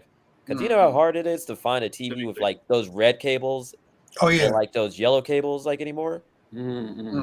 Yeah, everything's like a flat screen now with HDMI. So RBC, I think it was called RBC Yes. inputs or something. yes, the high TV impulse system. But like that's the thing is that There's like this place somewhere in Gardena that has a bunch of old games from the PS1 all the way to like now. Yeah. Ooh. And I want to just spend some time in there because that's where I got my controller fixed too. Because there's always stick drift now with the PS5 controllers. All right, well, don't gatekeep. Give it up. What's the place? Oh my God. I made it up. Don't be gatekeeping around. Hey, they gotta sponsor us first, but I think it's called that's true, Game that's Hub. Yeah.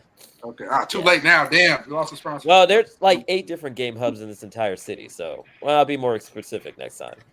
But for there's sure. so many good games. Yeah, if I find it in there, I'm cashing it. It's just a problem They that got any in Michigan? Probably not. yeah, you have to consult your local Google for that one. But Oh yeah. yeah. Oh, this is an EA game. Okay. That explains why they probably haven't bothered doing a reboot of it or anything like that. EA. You think EA still has the rights or something? Or what? Maybe it's that, or maybe I just know EA, from my remembrance, they're not the kind of company culture that would go out of its way to like remaster stuff or redo stuff. I mean, we talked about the same thing a couple episodes ago with NFL Street 2. Like, Yeah. Yeah, they still haven't. Yeah, and that thing they can either just make a new one and that'll sell an ass ton of money, or they can remaster the last one. And to this day, Ted is still waiting on PGA Street. To this day, no PGA Street. With Tiger Woods at the cover Still athlete. got hope. Ted's still putting in hope for PGA Street. It just sounds like an adult mini golf. I don't understand. What the heck would PGA Street even be? Like, You could throw your golf club, at people's heads. I think that's as far Definitely as it's gonna go. motherfuckers. They might introduce defense. Defense. Yeah. What? Do you hit him with Tiger your I own feel like on it would South just be. Park? Running over caddies, Just- tackling yeah. people on the green, That's like I think Simpsons. it'd Really be just run. like GTA on a golf course, essentially. Yeah. Tiger Woods on South Park. I cannot just wait. Snoop Dogg walking around a country club, just living his best life. That's PGA Street. That just reminded me of the classic. You guys remember the classic, the Red Hot Chili Peppers music video, Californication? Mm-hmm. Yeah. Top Oh comment, yeah. top comment, like to this day, Yeah. I'm waiting on this Oh, yeah. video game that never showed up. So yeah, the video game, just keep holding on hope. You might just start a Kickstarter yourself. All right. Half that game is going to be a weed smoking mini game and just trying not to cough and maximize the toke. That's what it feels like it's going to be. That's funny. That's a very specific fighting game too. Wait, so Marvel vs. Capcom didn't itch it for you? Like, It was just too cartoony for me, honestly. It was just like also. Well, for me, also is that I didn't know any of the Capcom characters like that, so I was just I'll just be playing with the Marvel characters, and you have like maybe like 8 of them, especially with the new one. Because like once I heard Marvel vs. Capcom Infinite was gonna drop, I played the demo, and it did not hit once for me. I was just like, this feels vaguely racist. I don't know why. I can't put my finger on it. It wasn't street enough. But basically, like I said, I do like Marvel vs. Capcom 2. Like, I will go to an arcade, and if that's up, I'll put some tokens in there. It's got the classic arcade type vibe. That reminded me though, what was that? This may have been around between the PS1, PS2 era. There was a Dragon Ball Z one-on-one game that was like not released in the US, but people were able to get copies of it. It was like kind of like it was like Dragon Ball Z something, and it wasn't like a US. They got a lot of games out, and then like there were a couple people, like if you knew the right people, they would get a copy. It was like a Dragon Ball Z like one-on-one fighting game, just PS2 fighting game. Dragon Ball Z Budokai. Budokai. Yeah, who remembers that? Was that? That sounds like Rey Mysterio's theme song. Did you say my Booty cousin Call? had that one. Yeah, Booty Call. That was it. Almost. Dragon Ball Z Booty Call. It might also be called Dragon Ball Bukkake, but that's a very different fan. But You might be thinking of Final Bout, and like it came out in '97. But no, I think it was later than that. This may have been like early mid 2000s. Because I just remember like in middle school or whatever, we were just like, "Oh my god, it's new Dragon Ball Z," but you can't just buy it at GameStop. So I don't know. Was Budokai? That's why I think it's Final Bout, because I remember. I think it was Budokai. I had Budokai. I had that. Yeah. It was the one. It's the one game my cousin couldn't beat me in. Like if I had to it's the Booty Call. Yeah. Booty Call. That's it. My cousin hates me to this day because he couldn't beat me if I had Vegeta. I knew one. I knew one combo, and if I got your health to a certain point, I would hit the combo and it would take out the rest of the bar every time. Yeah. There's always That's that like- fight game. There's always that one spam move that you can't do Yeah. anything against. I had That's a like- final flash combo was unstoppable with. It didn't matter who he picked. Here's a How much quick you nerd practiced. thing. Mhm. Yeah. Here's But a quick Final nerd Bout, thing. I think, is the one that we didn't have in America. Goku ever act. Buko? What are you saying, Chad? I was saying, like in Dragon Ball Z, I don't think Vegeta. I don't think Goku ever actually beat Vegeta. No, he hasn't. Like ever No, technically. he's never actually beat. Yeah. No, They fight every other No. episode, and then it's Well, more always accurate. argued that Goku's See what better happens than next Vegeta week. because he can beat who beats Vegeta, but Goku has never beaten Vegeta Yeah, in a he's never fight. actually beaten him. Right. No, Is it Marriage friendship? life. Crazy stuff. Marriage life. I'm an absolute Vegeta Fine. fanboy. He's my favorite character on the Right, show. right, Paul. Mhm. Every other week they just fight. It's Sorry, marriage. Paul. They really did. They've Just made like a marriage. commitment, and they Yeah, can they move fight and forward. make up all the time. But he's my favorite character on the show, and Yeah. it's one of those things. Was like if he was stronger, he would kill Goku, and that'd be the end of the show. So they can't make him better. Exactly. Right. Tune in But next it's better, week. Yeah, Right. but like a marriage is better if they end in friendship, right? Like that's the whole point of their Oh my relationship, is gosh. to teach kids Yeah. Yeah, let's just be to fair. compromise and yeah. And that's like almost every episode is almost like a domestic house fight. It's like Goku and Vegeta, the parents, and every other character's on the sidelines talking about the fight like they're their kids. Like, oh, Goku might do this and do that. Well, Vegeta might do. That's like the whole damn episode. Just everybody Yeah. on the side commentating like they're like broadcasters. But I love it. We all tune in next week. What's gonna happen? The exact same Yep. thing. So But, Yeah. all right, good. Goku will stop screaming, Yeah. and then yeah, basically. And one more It's a thing, long Gad. name I for just, Marvel I game, just by the thought way. that was fun. Again, just how you mentioned yeah. about like if you pick Vegeta, your cousin would never beat you. I kind of felt the same way. Not to get too off topic. Like if I pick Luigi for Mario Kart or Kirby Yeah. for Super Smash Brothers, I'm slaying everybody. Yeah, I mastered Yeah. Kirby with Super Smash, and I somehow mastered Luigi on Mario Kart. So I just had to mention that. You pick a certain Oh, no. character, you get in the zone, that was and you slay him. in Mario Kart. That's Toad. For me, that's Toad. I don't think I've ever won a Mario Kart Toad, game. Toad is my guy in Mario Kart. Yeah, Luigi for me. That was the one. Jonathan, Oh, Yeah. if you ever felt this like Yeah. hole in your life that you I- never felt like got filled, it's because you haven't managed to win a Mario Kart race. I'm sorry, it's not a puberty thing. It's just like an Oh. existential. I've given it up. I've given up the chase. Yeah. I've given up the Wow. race, actually. Mhm. Oh. That's exactly why you'll never win a champ like 150cc or 50cc. Hey, man, Oh, at least I'm close to the natty in college football. That'll fill that hole just right. Pause. you Great lose words, 100% of the Mario Karts you don't play. Oh, my God. It's crazy, though. Even on the DS, even on, like, the GameCube, no matter what system it was, I never won.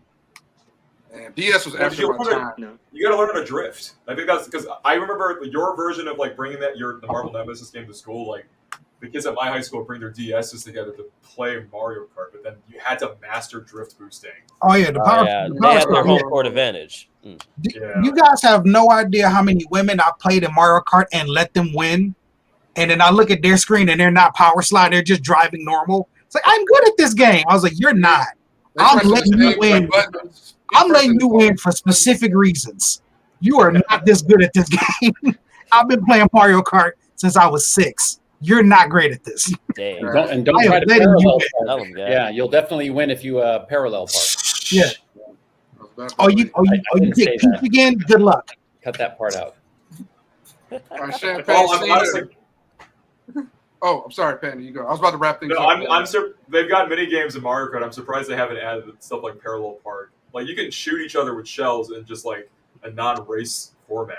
Just have, like, a DMV mode where you actually have to learn how to drive. using Just Mario add Kart. those Yeah. hard Gran Turismo tests. Yeah. You know, Angry you Latina wanna play lady Mario at the DMV is There looking at you was disappointed. nothing. Dude, those Gran Turismo tests were harder than the races. Oh. Yeah, they were. They Have the made it wrong like form, sir. You I don't don't have the wanna right race form. Yeah. Form Yeah, 7 yeah. beats, sir. now you go back to that line and wait for that, get that form again. And you're in the wrong line, and we close in 10 minutes. That really sounds like Yeah. Papers, Please. Huh. I Grand don't Turismo, DMV. think Mario Kart DMV would do it too well. Oh, I don't know, man. If Farm Simulator exists and it's selling buku, like there's a way. There's got to be a way. Like games. Yeah. We have like a Untitled Goose I would Game. love to see a game where Donkey Kong loses his mind in line. That just sounds like King Kong. Wait. No, that's a WarioWare minigame. That probably exists already. Yeah, that's facts. That's facts. Also, with all these mods like out on the internet, I'm sure there's probably like someone that's like, Yeah. let me just spend Yeah. a couple of codecs on this, or however computer people do things. All right. Segue. Now, Champagne Cena. All right, great pick. So, what was the name of the game again? Marvel Nemesis: Rise of the Imperfects. Marvel It's too Nemesis. long. I will see it in my dreams later. Yeah, that's what killed it. You know, they didn't sell enough. All right. But all right, guys, you guys are watching Comedian Video Game Commentary. I'm here with Teddy D, Champagne Cena, at Jade I Panda, Gad to the Bone, and Paul Lawden. Just chopping it up on everything video games. Next pick we got, I think, Paul, you're up next. So All right. I have all you got to do is, before I share, just make sure you click over to the first YouTube tab. Then I'll see it preloaded, and then we'll just go from there. And all right. Well, first of all, I want to start by congratulating Comedian Video Game Commentary on their recent success and their sponsors of Pfizer, Disney, Marvel, and Preparation H.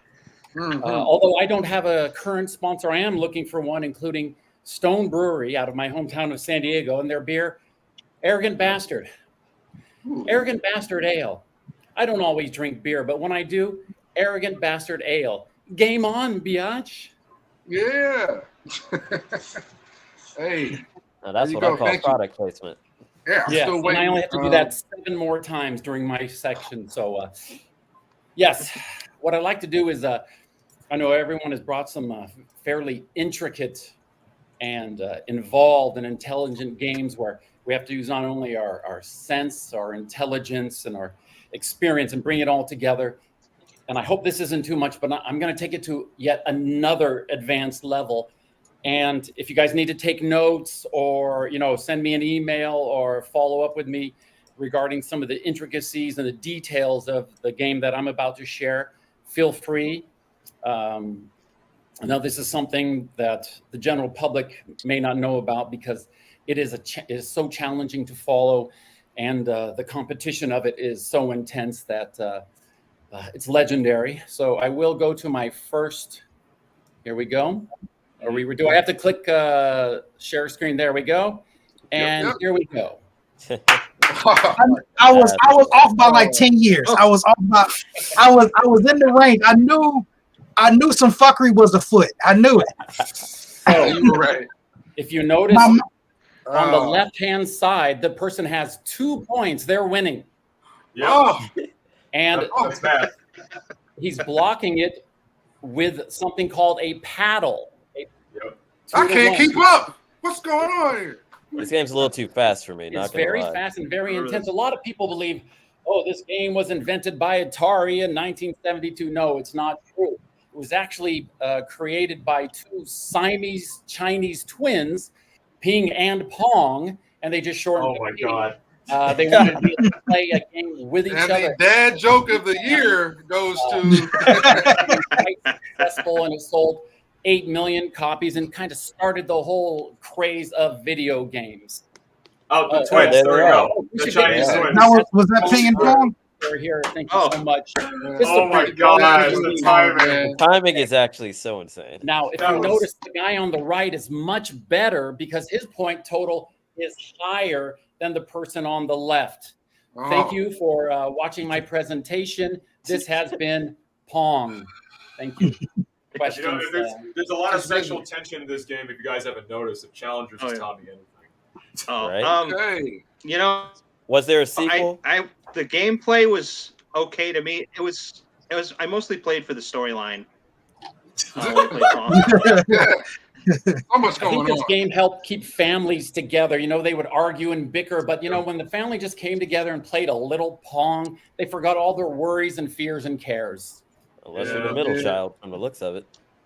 Yeah, and they probably didn't pull out that Atari with the wood panel on the side. Classic. Well, when you're Siamese twins, there is no middle child. But that's a good guess. Wait, so Paul, there's did no you- child.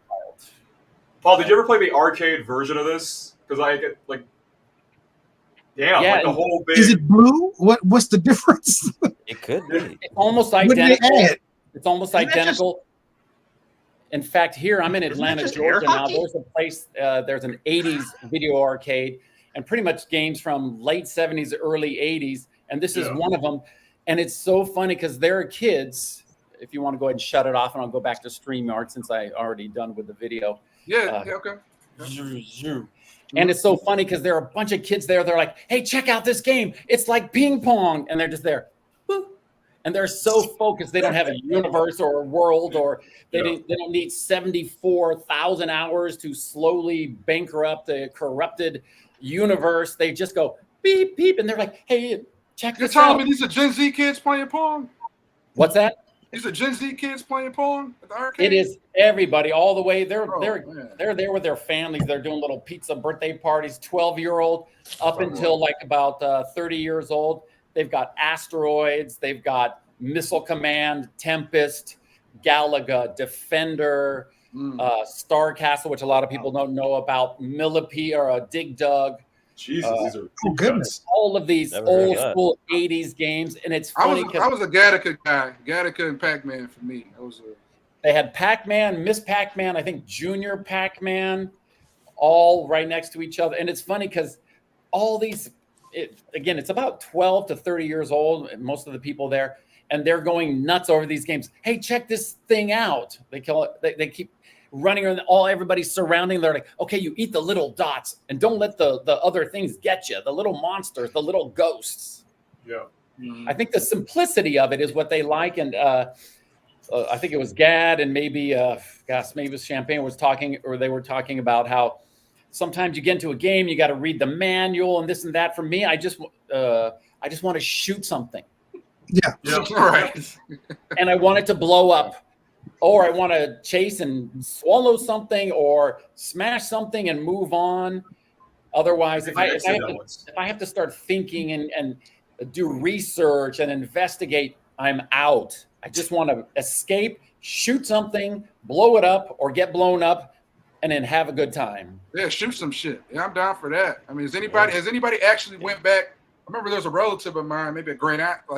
She actually had like the original Atari. She had it like in this giant like furniture dresser, like in the front room. We bring it out, showcase, put it on the entertainment center. So has anybody else actually played OG Pong or like another kind of old school game to that length? I mean, Pong's on a different, that was the first. Mm-hmm. Yeah. I mean, there's always like you find those like cabinets of Pac-Man around in different bars in LA still, right? Like where it's like it's the table and it's kind of deliberate there to be like pass the time over something simple, right? Pong, I haven't seen or played that arcade Pong version of it. That's like, it's either like hyper expensive or it's just so like the units probably like there's probably only a few around still, right? That are being maintained. You have to find those 80s arcades. In fact, I was able to play Asteroids, which is the simplest game. The description is asteroids are trying to get you, and you shoot the asteroids and don't let them get you. Yep. You know what's surprising? I'm surprised Hollywood hasn't made a movie off that yet. Oh, they will. Coming out in 2025, and there's a sexy love story attached. Oh, I'm waiting for the Pong movie. he falls in love with the woman that's actually throwing the asteroids at the grill. Well, there's always that little ship that goes dee, dee, dee, dee, dee, dee. There's a woman in there, and she's, that's going to be his love interest. Yeah. Ooh. Wait, Armageddon was Asteroid. Bruce Willis is Armageddon. You're right. Somebody get Michael Basically. Bay on the phone now. Yeah. He You're has a lot right. of explaining to do. That actually is. How didn't they do something crazy with that movie too? In order to destroy the asteroid, like The whole movie was crazy. Yeah. They weren't astronauts. They were oil drillers. Oil drillers. Yeah, they were oil drillers. Yeah, because they had to drill into the asteroid to blow it up. So they just hired a bunch of oil drillers. Yeah. I thought that movie was a documentary. Now you just spoiled it. Yeah. Absurd. I but think great. what they did was they played that Steven Tyler song over and over and over again, and then the Rock was like, "I'm done," and it left. I have to go. His daughter is I think in the that's how movie. it Yeah. Yep. That Guys, sounds about arcade. right. arcade stuff. I feel the more stories I hear about it, the more I'm like, I feel like I grew up at not the wrong time, but it's such a specific relationship with games I barely had access to. Like Nickel Nickel, I don't know if you guys grew up with that. It was the first time I got to experience like arcade gaming. I've never heard of that. Well, for us, what was really cool is the arcade, because normally you play video games, you get $1, you change it in, you get 4 quarters, but this place would have 12 tokens. So you get to play 12 games for $1. And because it's only $1, you're there for hours, like, okay, I'll spend another $1, spend another $1. And then you look up and the sun has gone down and you've been there 8 hours, and then you bought a soda, you bought a slice of pizza and some popcorn. By the end of the day, you end up spending $20, $30. And the cool thing was they would do these little things. If someone got a certain score on a certain game, like Galaga or Tempest or any one of those, that person who got that score would get free tokens to play. It was just a fun time, and everybody was there just enjoying themselves and just being kids, and they had all the music in the background. It's just like a fun, kind of innocent environment where kids just hung out and had a good time. And it was a kind of a special moment for a lot of people's childhood. It was kind of like, kind of like a very, like a healthy adolescent casino addiction, So it's like, it is, yeah. You can't get the money back. I know casinos don't have clocks. No windows, so you won't get back in time. You'll have fun. Just keep spending. Oh yeah. If you ever look at people play arcade games and then go to a casino, they have the same face. It's that same look, that same dead look at the slot machine. It's the exact same face. Right. They're just pressing a drink. Yeah, it's the same face. You know what's ironic is that what's ironic too is that when I see arcades now, it's like adults instead of kids. Like growing up as a kid, like it was always full of kids running around like the jungle gym or so, waiting in line for like the next like shoot 'em up game. But now you go to an arcade, it's mostly adults versus like kids, because kids have online gaming now. They can just stay in their rooms and play with their friends. Yeah, they call that adulting. All right. Oh man. So I suggest to people, if you get a chance, just Google like 80s, 90s. I know when you guys are in Los Angeles, there are 3 places that have all late 70s, 80s, and a little bit 90s, like Frogger or some of the driving games. Yeah. Right there. Crazy Taxi. Yeah, Space Invaders. Space Invaders, which, my God, Space Invaders. There's a movie now too with Adam Sandler. Pixels. Yeah. Yes. Yeah. I know LA has 3. I don't think it was well received. It never is. I remember if you can ever find the game Defender, give it a try, because it's one of the few that's extremely challenging, because you have 2 different reverse buttons, you have a hyperspace, and it became a little bit more intricate, and it was created by Williams, the Williams company, and all of their games use a similar type of sound, a very cinematic sound. Even their pinball games, they all have a similar type of vibe to them, a very high quality. And Williams is a big W with a circle. Good quality games, Williams. Yeah, they're really good for their pinball games. Oh man, fantastic. With the different levels, and you could lock in 3 to 4 different of the silver balls, and you hit the magic button, they all release, and there's a bowling alley in the suburbs out here, and it's a certified pinball museum. And so I didn't know about this. So I was just going bowling, and then I looked over. It's like, these are old, and I just had a rush of nostalgia. They had all of the old classic pinball games. They had the Addams Family one, the Terminator one, where instead of the pullback, it was a little gun trigger to send the ball around. They had a whitewater rafting one that I hadn't seen since I was a kid, and I lost my mind when I saw it. They had all the old class. They had like 30 of them. Are you talking about Marvin's Marvelous Mechanical Museum? That's a long name. That's a long They'll call it Triple M. To inform you, Marvin's is gone. What? They got rid of it? They closed it? Sorry, played Marvin's room. Down. Yeah, that place was a classic. You know what's funny, Gad? In my hometown of San Diego, San Diego, is the larger city, and then you have the suburbs, and there's an area of Chula Vista, and across from the library was a place called the Silver Cube. Okay. and my mom worked at the library, and so we would go there, and then we'd go across the street and get a sandwich at Mary's Sub Shop, and then go to the Silver Q and play video games, and just all day, right? Yeah. And at that time, the most popular radio station was 91X, and everyone had these stickers on their cars everywhere. And there was one pinball game that I used to play that somebody opened the glass and put a 91X sticker inside the game, you know? Uh-huh. And I never thought about it, you know, years later. And that's when I was in middle school. I was living in Los Angeles. Then I was in the arts district in Los Angeles. And there's a place, I don't remember the name. I want to call it Bar None or Bar 32. They have some video games, right? Yep. And then the other side has pinball.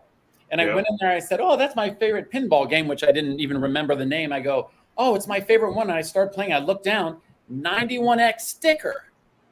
Oh. So I said, hey, I'm just curious. I'm not going to complain. I want to ask the manager a question. I'm just curious. Manager comes out and I said, hey, do you know where you got this pinball game? And he goes, oh, yeah. Some place in the middle of Chula Vista, San Diego somewhere. Okay.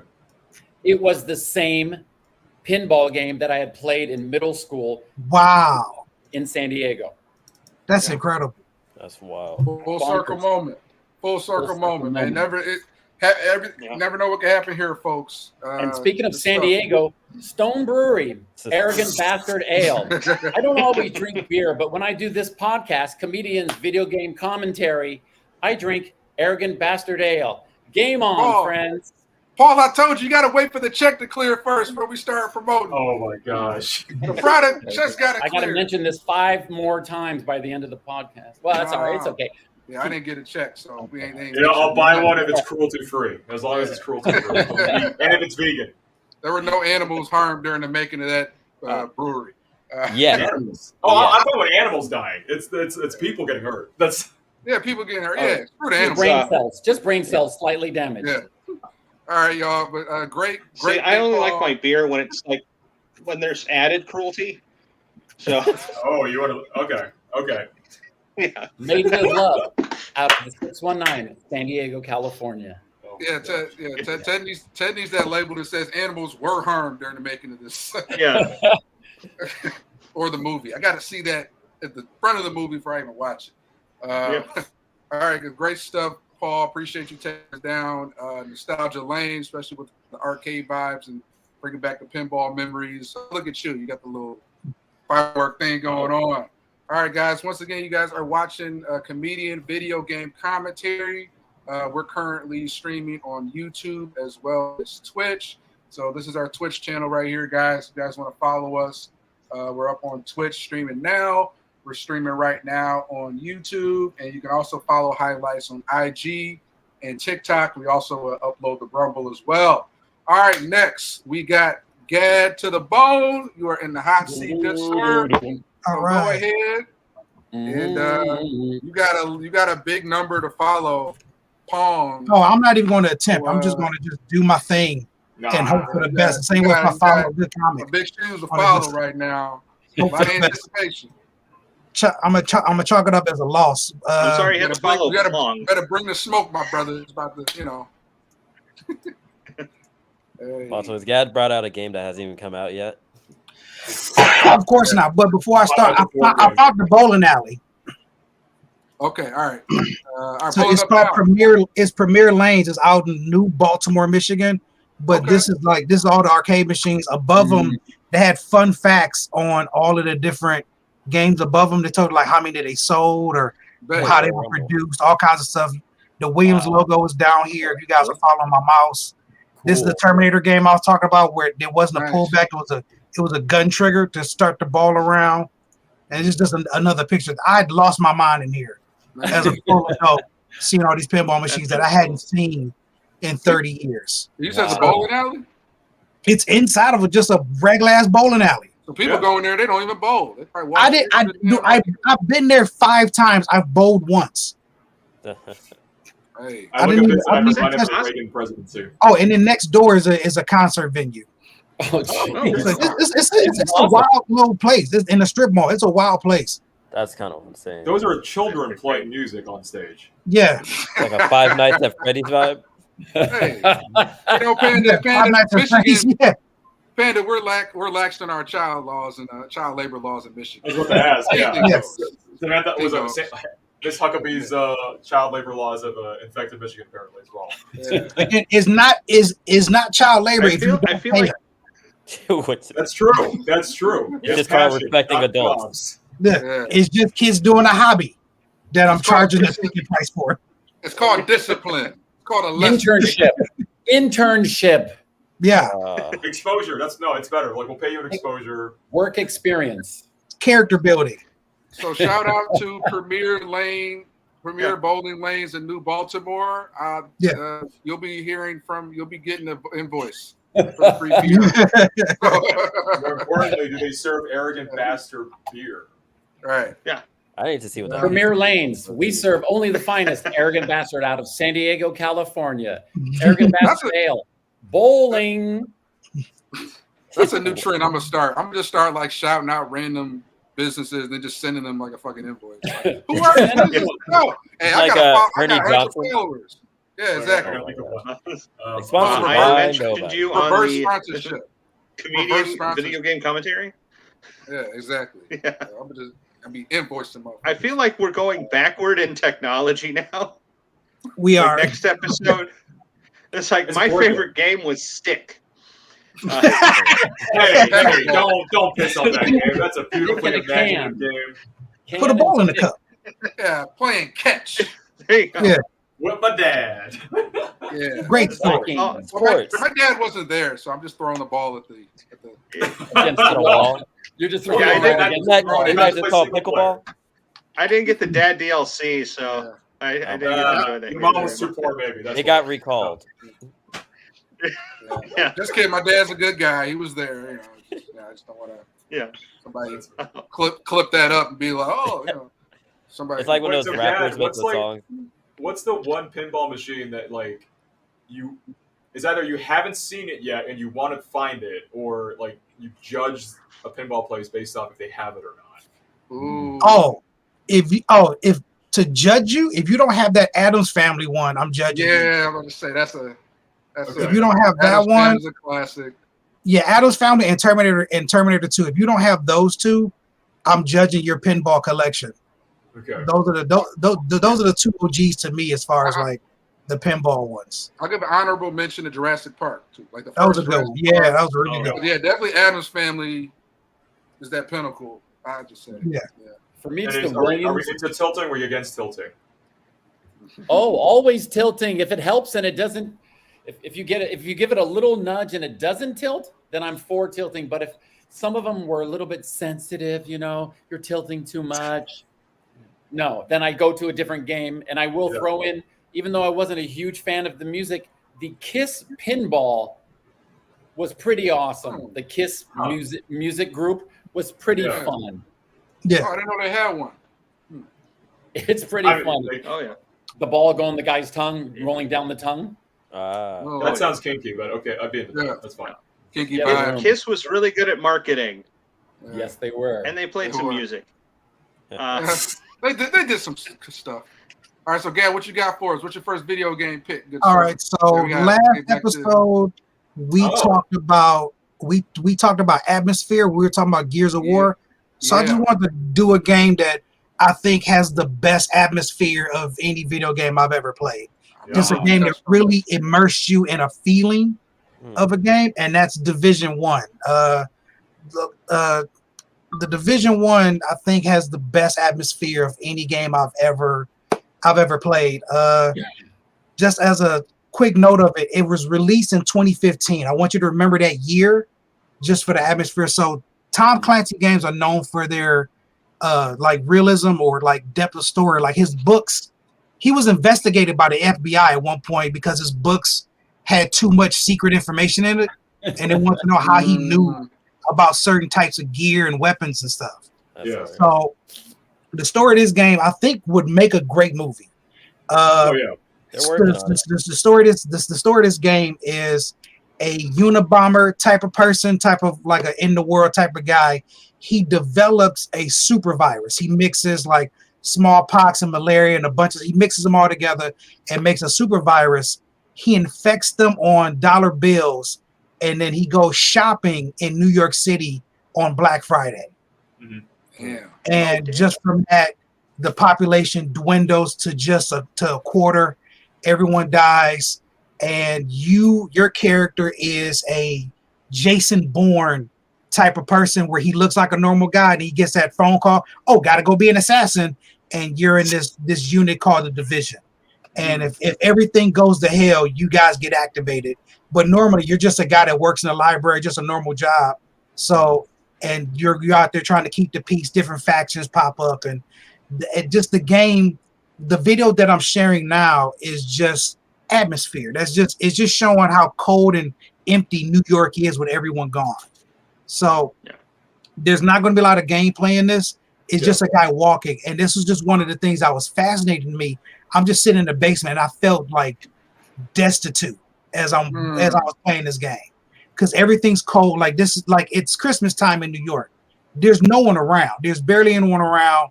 You're walking. People are hungry. Like this is like people are still like dying from this disease at the time. So people are hungry. They're afraid to get near each other. You'll be walking. There'll be an NPC breaking into the back of a car to try to find food. There's like dogs running around. You'll see rats and stuff.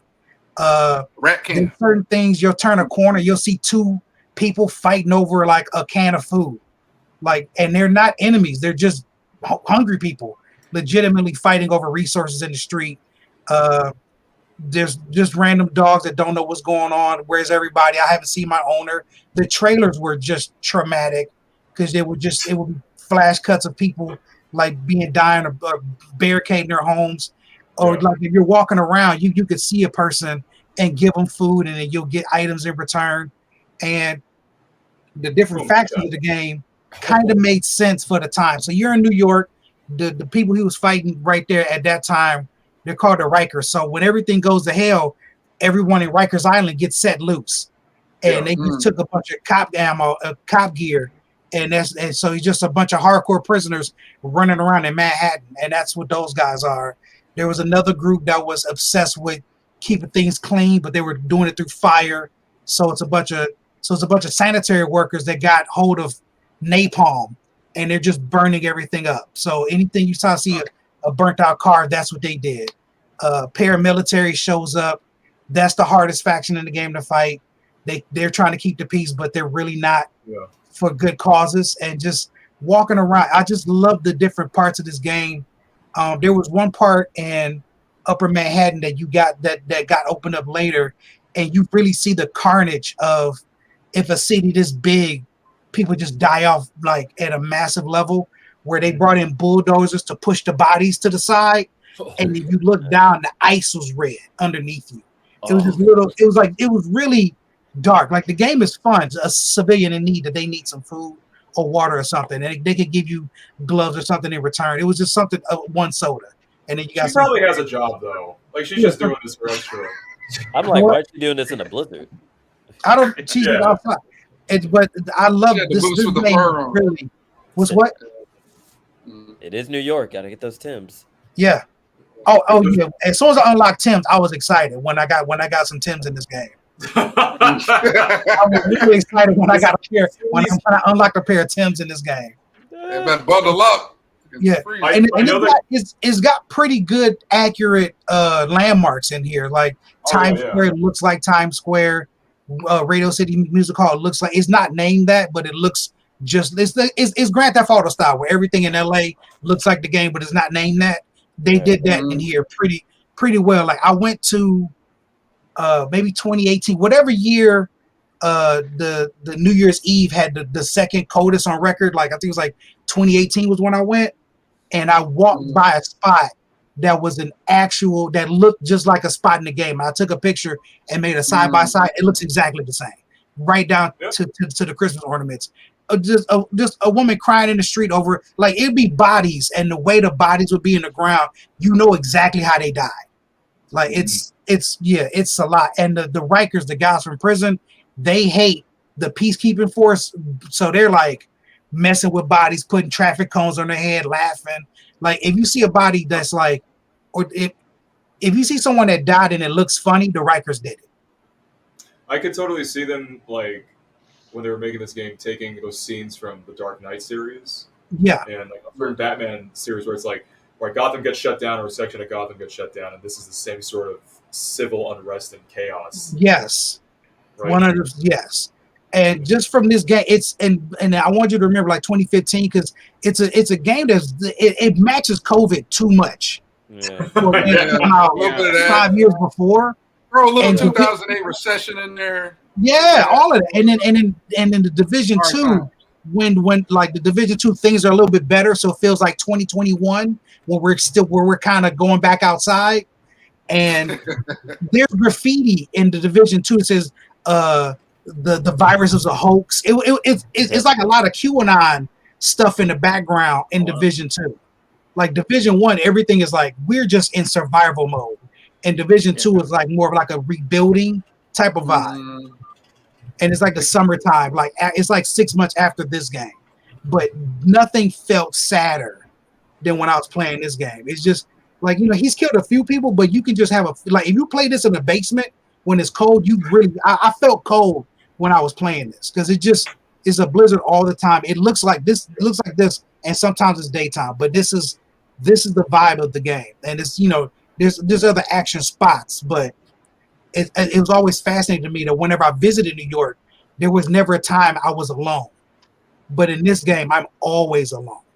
Hey, Gad. Jed, you might be the first person to ever describe this multiplayer Destiny-style video game with such evocative empathy and like you make it sound like a single-player video game, which it wasn't. Like it was deliberately, it's supposed to be like Destiny-style. You're fighting with friends and you're raiding through dungeons essentially. Oh no, yeah. Go ahead.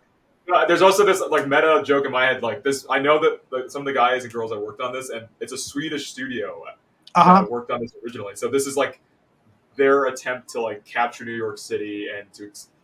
I'm wondering if there's like any like Americanisms that you saw that were like, all right, this is a thing, but they clearly misunderstood what this was exactly. There's a coffee shop on every corner. That might be some of it. Okay. There's a coffee shop on every corner. There's just gratuitous advertising for fake companies everywhere. So just the commercialization. Are you telling me that's not New York? That's New York. Exactly. That's what I mean. Like, is the over commercialization of New York City? It matches. If these guys are from Sweden, they nailed this because they must have spent a long time in New York to get this right. Like this feels. Every time I go to New York, I'm just taking more pictures and stuff. Like, oh, I know exactly where I am because I played the Division. Like, I just the same way whenever I go to LA, I know my way around LA from playing Grand Theft Auto. Like, it's not block for block, but I know what part of town is in what direction. Yeah. Are you like your exit routes where you gotta be, like your shooting positions that you got to be in just in case something goes down in the start. I can definitely navigate New York from this game. Oh jeez. So Gad, you know what it makes me think of? You would recommend playing this game? Go ahead. I'm sorry. Wait, let's Paul first. Okay, I just started watching the series Fallout. Yeah. Okay. And the attention to detail in that show and the mood, it is just both captivating and really sometimes dreary and a little bit funny because of the contrast of the people who came from underground who are innocent and then they go to the top and everybody's murderous and jaded and violent. It's this incredible contrast of innocence and joy and love and kindness and doing the right thing as opposed to I'm going to get mine and I had that feeling when I was playing Fallout 3. And it's the same kind of, I don't know what's going on. I don't understand this. It was a real fish out of water feeling when I played Fallout 3, which follows if the Fallout show, I forgot the girl that came out of the vault. Yes. Her not knowing what the fuck is going on is how I felt the first few hours of playing Fallout 3. And she's like funny, the second I come out the vault, I feel like her. Like I'm optimistic, but I shouldn't be. Yeah, she's very optimistic, and she'll even say, "Hi, I don't know you, but I find your behavior aggressive, and I feel like I need to defend myself." And then you slowly just become a more dark person as you're out in this world. It is Yeah, Oh, great you know, point. so maybe we can get the show Fallout to sponsor this, right?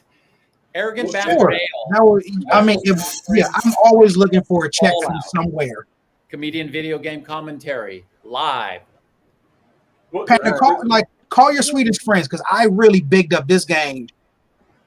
Tough. no, I mean, like in a weird way, The Last of Us already accomplishes that mood Yeah. you're looking at. Yeah. Oh, It just no, takes I've the never end to played that. agree.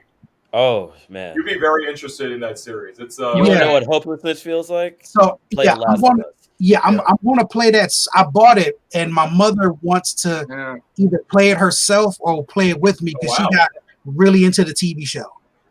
The show's Okay. excellent. I definitely say the game is better than the TV show, but the TV show is damn good too. So Okay. it's one of those things. Well, It is- the amount of people who kill in the game communicates like the violence thing, for lack of a better term, than the TV show. I mean, the TV show does a great job of adapting it the way it did. But it's way more brutal. Too in the violent, game. not nearly as violent. That's true.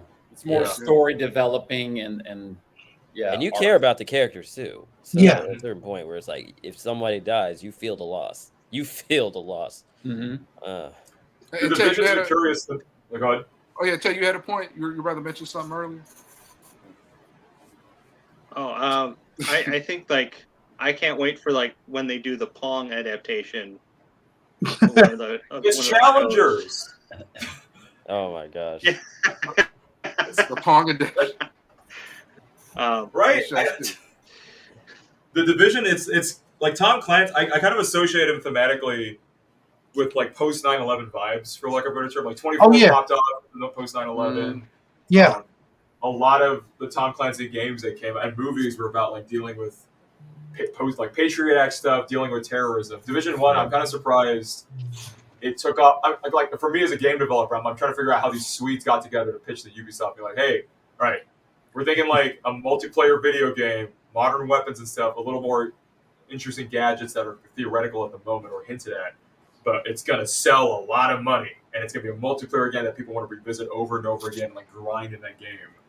And I don't know, like obviously, Gad, you love this game a lot. And you repeatedly played it over and over again. Yeah. It's Like- I wonder. I mean, for you, like when you think about the games you play these days, like is a lot of it like you appreciate realistic games that actually kind of have a groundedness in the So the older I get, the more I appreciate like little stuff. And like if I'm watching movies, I'm noticing art design in the background or wardrobe and stuff. Like I like kind of scenes behind that. And I like this game because it was so much little detail in it, and that really got me. Where you would go in an apartment and you could just see exactly how the person who lived here died. Mm. Yeah. You just see it. You see this person was trying to hold out as long as they could, and you could tell somebody broke the door in and shot them. You can see stuff like that. Like it's different things in the game that you just notice. And I know this gameplay doesn't have any action in it, but I spent a lot of time walking through the game like this because it just hit me. I was going to an objective and I just slowed down. I just started walking and not sprinting. And I was like, oh, this game is creepy. It didn't like as soon as I stopped sprinting, I was like, oh, this game is very creepy. Super creepy. And there's Christmas stuff everywhere, which is wild. Like there's that guy right there. He's not a part of the game. He died a long time ago, just on the ground. And you would just see stuff, and then you'll turn. It's a Santa Claus waving with bullet holes in them. I would do the same, frankly, based off of this history with me. But. And then or there would be like a pile of body bags outside of a library, and I was like, oh, this didn't end well. So it's and it's everything's cold, so nothing's decomposing, so everything's just there, and nothing goes away. Nothing's cleared out. There's no organization. Crazy. Everyone's just trying to figure it out themselves. Like the thing. Yeah. I do want to also mention too, funny about Tom Clancy. I wasn't like a heavy into Tom Clancy as far as the books or the movies, but definitely I remember like PlayStation era, the Rainbow Six games. You guys remember those? Rainbow Six. I was a little, oh yeah. All right, cool. I gotta look at the new ones then. I'm not up on it, but definitely along with Rainbow Six, also Siphon Filter. I don't know if you guys remember. Oh, damn. Back. Yeah. Throwing it back. But I say what Division reminds me of also the most. This is kind of an underrated game. I think it was developed by Steam and Epic. No, it was developed under IO Interactive and Electronic Arts. And what this game also reminded me of was, I don't know if anybody remembers Freedom Fighters. Yes. Oh my gosh. Yeah. And that had a much more kind of basic sort of like Red Dawn takeover, just ambiguous country takes over New York and whatnot. So it definitely didn't have the same environmental haunting detail. But as far as just like a straight Red Dawn, like take over the city, like I remember kind of going through the levels and like, you know, while you're fighting, there's a lot of action and gameplay trying to shoot the enemy. And you're kind of fighting like literally like a communist or like a, you know, the cartoon version Russians. of like, oh, Russians. Yeah, Russians or whatever. Yeah, exactly, the Russians. So that kind of took me back because if you like the Division, Freedom Fighters, obviously the graphics aren't on point, but I think they did like a Windows. I'm looking up. They did like a Windows re-release version in 2020 that was developed through Steam. So yeah, that definitely gave me kind of like a throwback to that with the Division. So I think we all appreciate the art of the environment. You know, can't overlook that. You know? Those guys work really hard on it. Like the amount of technology that they just had to not invent and the detail work they talked about with me before. It's intense. Like like all those car doors can close if you're walking by them. He'll reach out and touch. It's a lot of little stuff. I like noticing all kinds of little stuff like that in this game. The good thing is that like Gad, you're continued purchasing and like playing of those games. Like it means technologically, a lot of like I think especially at Ubisoft, the studios share technology and assets a lot. So like an M4 is always going to be an M4.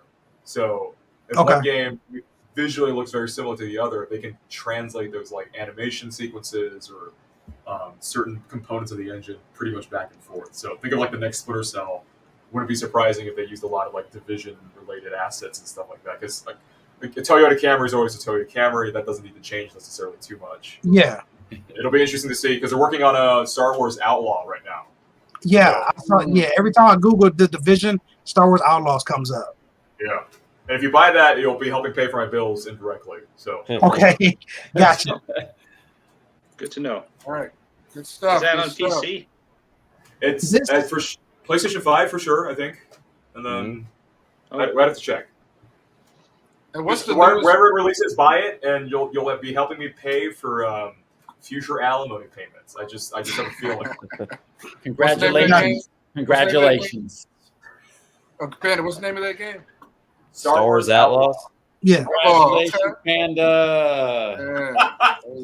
Well, I was really excited about that game. I'm glad I got reminded of it. Yeah. But here's the thing: like, if I play Star Wars Outlaw, what's something that I could like drink when I'm playing this game? Oh my god! Does anyone have a suggestion? Blue milk. Paul. Oh, Paul hasn't. Yeah, Paul definitely has. We were laying.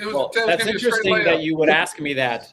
There are a variety of beers that the Stone Brewery does generate out of San Diego, California, 619 area code. But what I would suggest is not just the Arrogant Bastard Ale, but the double barrel, which is oh my gosh, in a barrel. That's right, a delicious barrel, and it creates an elegant, sophisticated taste for Arrogant Bastard Ale. This is my drink whiskey. As soon as you said double barrel, the first thing that came to mind was a shotgun for some reason. Oh, that's a real sponsor. You got to do see some me shots after of the it show, if you buddy. like, because it's a strong beer because it's in a double oak barrel, and it actually has a hint of bourbon flavor. These are bourbon barrels, so when they soak them in there, you actually taste the beer, and there is a hint of bourbon. And the only reason I know that is because I'm half joking. I don't know about that. I'm 2/3 joking. When I've done some events in the past, they actually sponsored my event, which is called Comedy Crushes Cancer, and they gave me 36 cases of beer for free of Double Bastard. So people got twice as drunk, and they donated twice as much to the cancer organization that I was sponsoring. Okay. Oh, it's a real drink. Okay. Oh, that's awesome. It's an actual drink. In fact, this is an actual bottle. What I've done is a friend of mine has done for me, took the bottle and cut the top off and then used some a way of making it soft so it actually becomes a glass. This is the actual bottle, but with the top cut off. Oh wow. Oh, that's what's that's up, pretty cool. Paul. That's Well, cool. we got to talk because we got to definitely Really got to cool. let the producer know when we got sponsors for the show, man. Yeah, well, I hope I do. do. I just know they were generous enough to give to my events, Comedy Crushes Cancer. So whenever I get a chance, I pretend like I'm sponsored by them, but it's just my way of showing appreciation for them actually helping everyone get really hammered and their wallets opened up much more broad, and they definitely donated more to the event. All right, If chemo is like poisoning yourself, beer kind of does the same thing. Exactly. Hey. Open it up. You need to send me a case too, Paul. You know, Will do. All right, so guys, you guys are watching. That would definitely pair well with. Ted, go ahead. You're gonna start. You got to just Do your bit. Do your bit. Okay. Yeah, do your bit. I think it would pair well with Star Wars Outlaws. I would say a little bit of brie I don't know cheese. where he is. What Just a touch of brie cheese and Outlaw. Absolutely, Star Wars Outlaw, brie cheese, and Arrogant Bastard Ale. Ooh, Yeah. there we go. That's I feel like an outlaw with a beer. Send me my check. Like I said, I would be expecting a few checks from some of you guys after the show. So That's right. follow up. All right, That's guys. You guys are watching. Yes, I'm just I'm a simple capitalist. All right, guys. You guys are watching comedian video game commentary. Great pick, Gad. Appreciate the division option. Definitely gave us those vibes. All right, so I'm up. Yours truly is up. I got a pick that bit of a classic, and I'm kind of within that sort of PS2 era. And I have to admit, I don't know if a lot of people were sleeping on this game or what, but I think out of the movie adaptions, this was probably one of the more better ones. So I gotta give it up to the Godfather. Oh, PS2. wait, there's a game? What? There's a video? Yes. What? Oh. Yes. Not even Mafia, just the Godfather adaptation. That's Oh even The my crazier. Godfather Wow. adaptation, bro. This was a game that, once again, it shouldn't have been as good as it was. I'll admit that. This game never should have happened. This shouldn't have done what it did. It But- slaps too hard. It slaps too hard. So basically you get these perfect recreations of the Corleone compound. You get Oh wow. basically an inner look into the story of a lot of these side characters that kind of have like a little role in the original movie. Now you see them kind of come to their own and get like extra parts of it. But at the same time, you had a hell of a ton of action.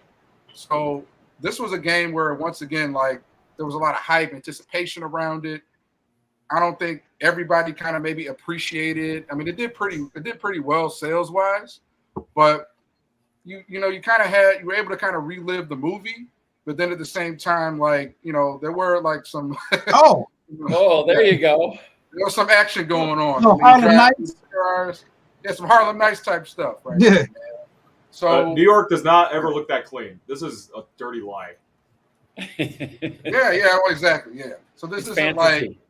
this isn't The Division. I know I'm kind of the best follow. Batman the animated series. That's Yeah. what this looks like.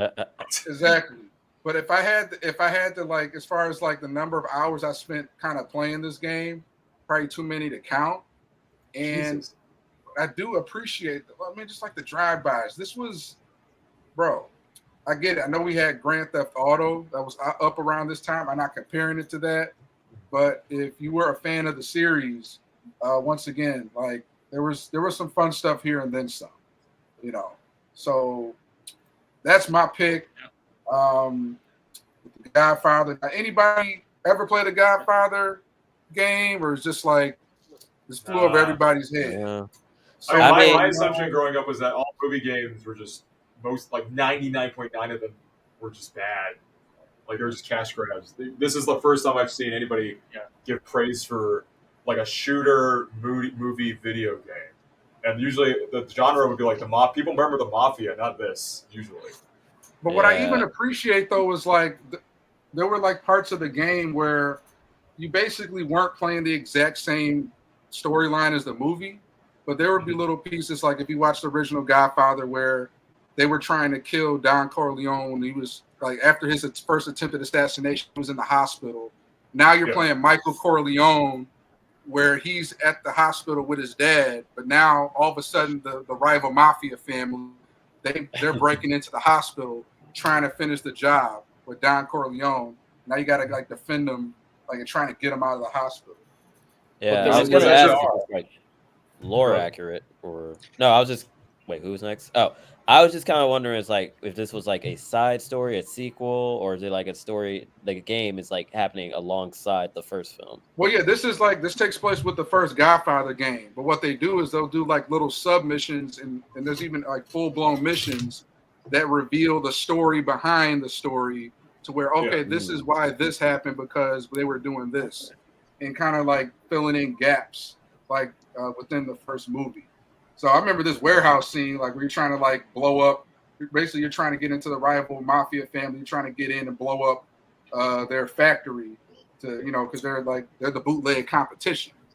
All those jobs. Yeah, all those jobs. Hey, but yeah. So I mean, I still want to open up the floor though. I mean, does anybody have any other? Here's a fun question. Does anybody have any other video games based on movies that were surprisingly good, or they actually like? King Kong. Feel free to share them. Sure. We can open up the floor. I got Alien Isolation that comes to mind immediately.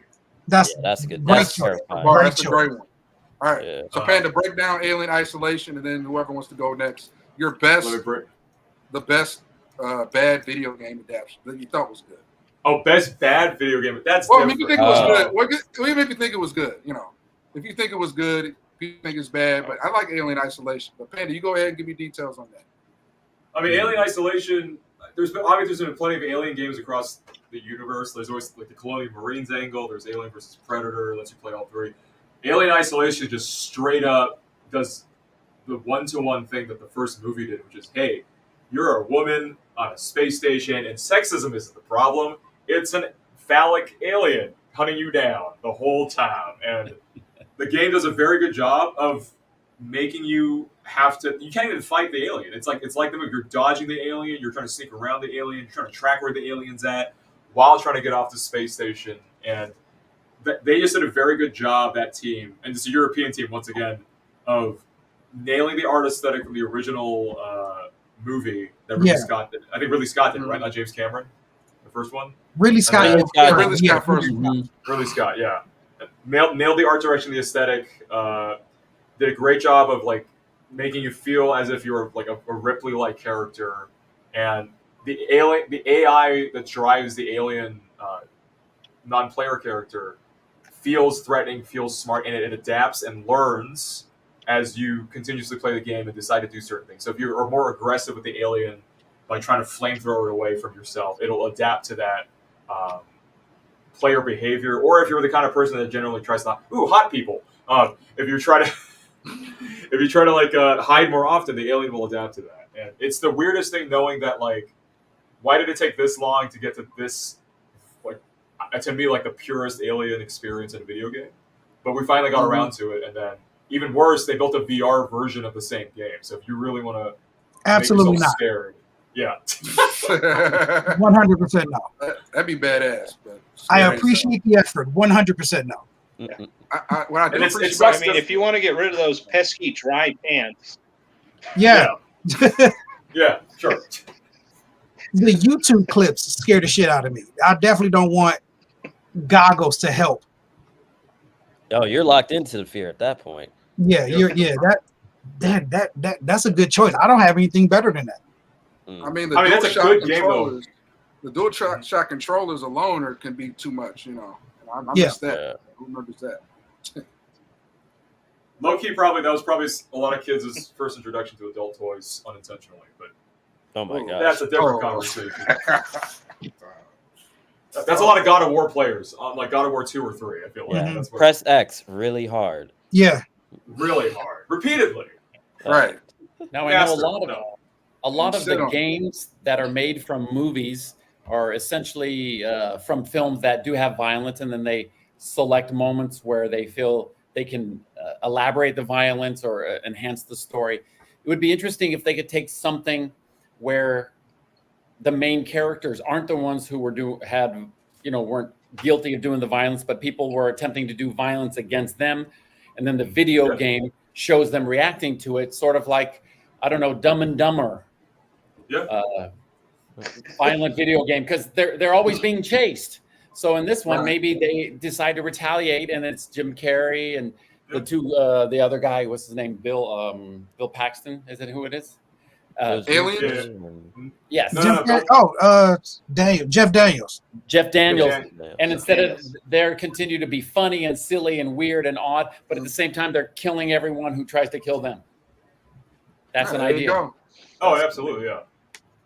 Oh, we don't immediately comes to mind about like best bad video game, but it's still a good video game. Lord of the Rings, The Two Towers video game. Wow. That was a disgustingly popular arcade beat 'em up that should not have been as good as it came out at. But essentially from what I saw was people just like love the heck out of it. It's got Dynasty Warrior elements to it, and it wasn't so corny of a video game that it was bad, but like it was very accessible, felt very arcadey, and it did way too well for what the trash fire that it could have been. Like no one remembers what the Fellowship of the Ring is and or the Return of the King video game is. All they really remember is just that one official adaptation that he did for the Two Towers. I think I played the demo for that, and I remember being frustrated in the demo. Did you play Gimli? Is that what it was? Yeah. Yes. That's probably why. That means you did the opposite of what it was supposed. That means it did the opposite of what it was supposed to do. The demo should make you want to try the game. No, I didn't want the game at all. Like, of course my fat ass picked Gimli. Right. There you go. If it's a video game, I'm either going to pick the fat guy or the black guy. Those are the two I'm picking in any video game. You and me both. I just realized we went to New York 3 times today. Yeah. That's true, technically. Oh, shit. Sorry. I just had the perfect movie for this. What? So, like the best bad video game that I played, like literally Jaws had his own video game. It was that takes the cake. That's true. Yeah. Was this a Jaws game? Was this a Jaws game at the time it came out? Or are we talking 90s? This was like 2005, I think. Like I distinctly remember seeing a poster for it in GameStop. And Jaws is my favorite movie of all times. And I was like, all right, I got to play this. And it's literally, it tries so hard to be Grand Theft Auto, but as a shark. Like, it's literally, like, you get to be Jaws, you get to swim around, you get to eat divers, you get to eat fish. And I distinctly remember my favorite level of the game was basically based off Jaws 3D. Where I got to pull Jaws, this up. Yeah. Search the Mission 2, like Jaws, the video game level 2. Because it's literally Jaws is captured into SeaWorld and he has to break out. And it ends in a boss fight versus Shamu. And it's just so hilarious. Right here, Unleash Mission Whale. Yes. It has 19 million views. This game. 19 million views. I still have a copy of it. There's a lot of boomers out there. The breakout. I definitely have to go to work, but I have to watch this. This looks absolutely horrible. It's so funny because the thing is, it's almost damn near identical to the movie Jaws 3D that they released like in 1985. Because Jaws literally is in SeaWorld, and he has to Jaws break 3, out. I remember that. Yeah. So this makes my part of the game look like Fortnite. No, Fortnite has better lighting than this stuff. Come on. Yeah, I never saw the reviews when I got it. I just was like, I like sharks, and then they have like Godfather pick look like a masterpiece. Jonathan, if it makes you feel, there are better shark video games out there that don't have to deal with the franchise BS, and they go to the nth degree with the concept. Like you level up into new evolved shark forms, and you go to space. Is that Maneater? That sounds like Maneater. I think it's Maneater. Yeah. Oh yeah, I did hear about that game. And I was like, I'm not gonna lie, this game killed my taste for being a shark. But hey, try Maneater. Maneater's just like, hey, we don't have to steal the studios. Like, imaginations are only frontier. That's true. I'm waiting for the Samuel Jackson cameo. Show up. Well, actually, the scientist that was like at the beginning was Hooper, who was like a character from the first Jaws movie too, talking to the mayor of Amity. So there was lore behind it. Okay. Wait, so did he just open up a door by killing enough? Yeah, no, what you have to scientists? do is that you have to grab a scientist by your team, and then he has the key card, and then you have to go to the key card gates. Oh And my now he's trying to gosh. break through the window. This is insane. This is so insane. Get her. But this is video game logic. This is why we play games, because Yeah. we would jump the shark, pun intended, if this was in a movie. But in a video game, it's fine. Oh my gosh. This is definitely Stupid. this It's is so definitely deep blue stupid. sea. Checkpoint clear. Damn. And now you're just destroying the park, eating everyone in this way. My grandma was in that pagoda. How dare you? Yeah. You can got also do like grandma tricks anymore. with the people too that you're eating. Like you can like flip them up in the air and like Oh do my a God. breach and like it's like you're like Tony just Hawk like air how killer trick. whales do. Yeah, exactly. Oh, this. Oh, is there that- goes- Black guy with a jersey, of course. Black guy from the Monster website again. Yeah, no, he has a jersey. No, he's scared. That black guy had a jersey. I don't want to make the swimming joke, but I think the game does it for us already. Oh, no, Did he he just get did. thrown No, all the no, way he's across? He's toast. See, look, he's dead now. Shark didn't even get to him.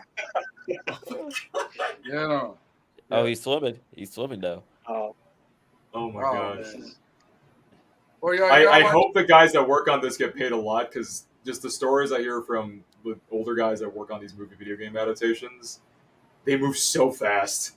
Ooh. Oh my goodness. It was such little information. So partially the reason why you get like stupid stuff like this is just like, we don't have a lot of instructions. They just want us to get this done by such and such a time, like the movie release time. Yeah, So let's just make it fun, ridiculous. Don't do a lot of quality control because ain't nobody paying for that stuff. I imagine Oh. probably a lot of late night drinking at the office. Like, God, why am I? It's on like, this project? how did I joke. get here? Yeah. What did I Right. do? How did I end up here? All right. Well, that was an interesting pivot. Thanks to Champagne Cena for the. We all know there's a Jaws movie game. Yes. Jaws Unleashed. Sleep I tonight. hope my I life can got sleep better tonight. for knowing. Oh, All right. So once again, you guys are we're watching comedian. You guys are watching comedian video game commentary. We just did a first round. And once again, if there's anybody that may have to drop off pretty soon, all good. Technically, Ted, you are up next. What is your next pick, good sir? Well, before Ted goes, I do have to head on out. Okay. All right. Cool. So oh, okay. want to say thank you very much, know. guys. It was a pleasure being with you. Uh-huh. And, I apologize for any shameless promotions that I did earlier. Mhm. This is all to, of course, promote what we're doing here today on the Comedian Video Game Commentary. It was a pleasure. Oh yeah. Paul, for I'm sure. going to go to Alcoholics Anonymous meeting because of you now. I'll see you next Sunday right out in front of the church smoking cigarettes and drinking coffee. Oh yeah. If The we one in all Brentwood, right? Yeah. we all backslide, so no judgment, man. We're all imperfect. But, Yeah. well, yeah, we'll probably end up wrapping it up. Is there anybody else that could stay, or you probably good time to wrap it up? I can pitch a game right now real quick if we got time. Oh no. I'm I gonna mean, I'm like, gonna try to I not get think fired. it'd be perfect Going. to finish with Jaws 2. Okay. I don't know about I think Oh, Jaws dear 2 God, is no. the place to end it. I mean, we could just call There's it thin. no up from there. No. right. I want to No. bring this back to cancer because I can pitch this real quick on my end. Okay, what Wait, you got? what? Is there All a right, let cancer me- game? I'll show it to you guys right now. All right, This is how about actually, this? this is like, Why don't we? So maybe we should just do one more, like Panda's pick.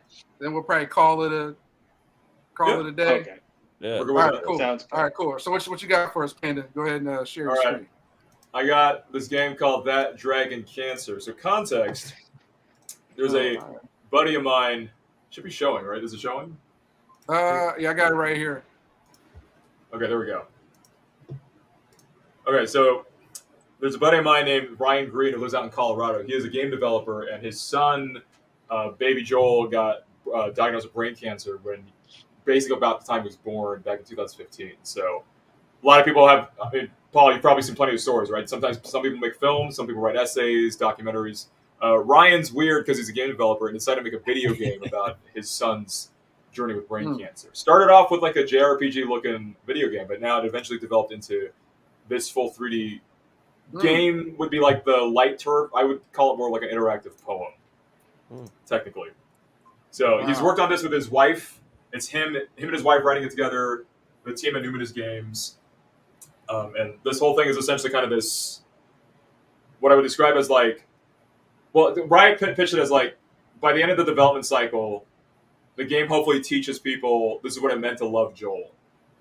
So, and this is the video game to kind of talk about their journey with it, talk about Joel's journey, Ryan's own journey, his wife's own journey. You have to imagine when he was originally pitching this to the game developers at GDC 2017 or something. Mm-hmm. You got a whole room of cynical bastards to cry. Oh wow! Well, I guess I'm getting fired, so I'm gonna just stay and watch this. Right. Yeah. And Paul's also a cancer survivor as well. I know you did some talk about your organization. So Yeah, I and think everybody. wow. Yeah, and everybody has their own way of dealing with their trauma and their challenges when they have a family member, or if you individually go through any type of life-threatening illness, whether it be, like for me, I did it through humor. Some people, as you were saying, do it through video games. They do it through writing. They do it through painting.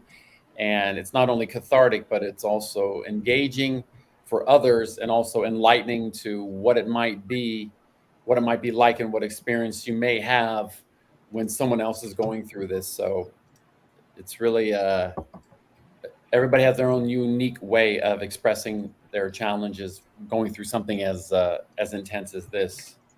Yeah. Wow. So is this like a game, Panda, that you can download online? Is it mobile? Is it console? Yeah, it's on Steam. It's on Google Play Store. It's on a bunch of different platforms.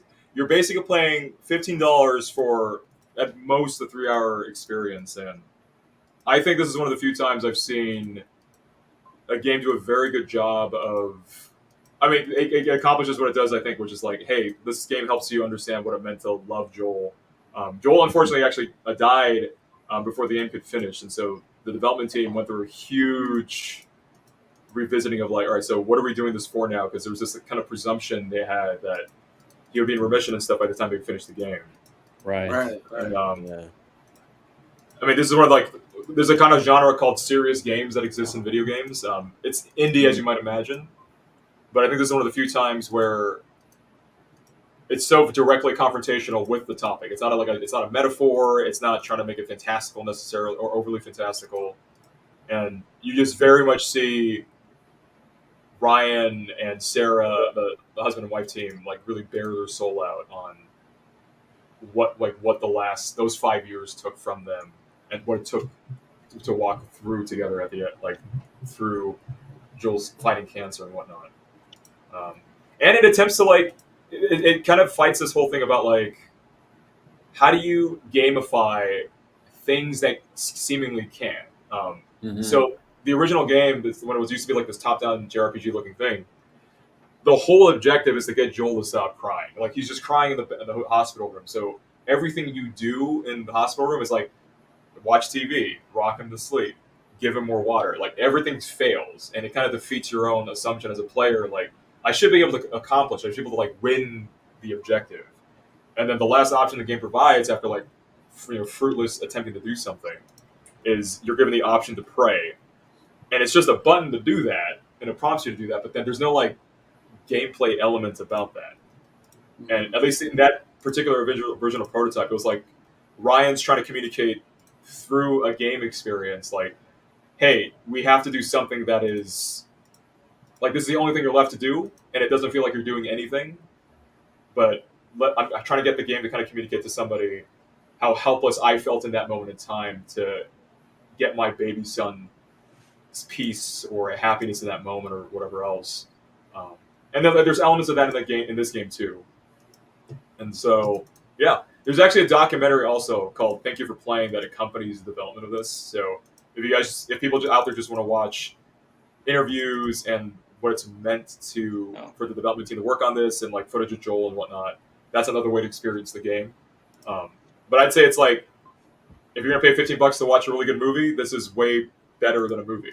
It's more visceral. It's more interactive, for lack of a better term. You use the word experience. I would agree. Yeah. with just the screenshots I've seen just scrolling by, it's definitely an experience. Mm-hmm. And you guys know I'm an aesthetics and feeling type of person, and this is a heavy weekend if I play this game. Yeah. Yeah. Mhm. And What a lot of people. Yeah. Go ahead, sorry. I was going to say is a Oh, lot I of was just people. Go ahead. I'm sorry. I was just agreeing. I'm so sorry. Yeah, what I was going to Go say ahead. is a lot of people know of the person who's going through it. What we rarely think of are all the people that are impacted by that person's experience, and how friends, family, loved ones also are impacted. And it's this circle, this group, not just the one person, but everybody in that person's life in some way shares different aspects of that experience. It's similar to, we think of somebody throwing a large, like a small pebble into the water and the ripples, but then you have a massive stone that you throw into a small pond and the huge waves that happen, and then the continued ripples. And there are different people in your life that are in the waves, and there are different people who are in the ripples. And then sometimes when the water calms, who is still there and how are they impacted, and how has it affected their lives and your relationship with them. So there's so much more than just the person who's going through that experience with cancer. It's everyone in their lives.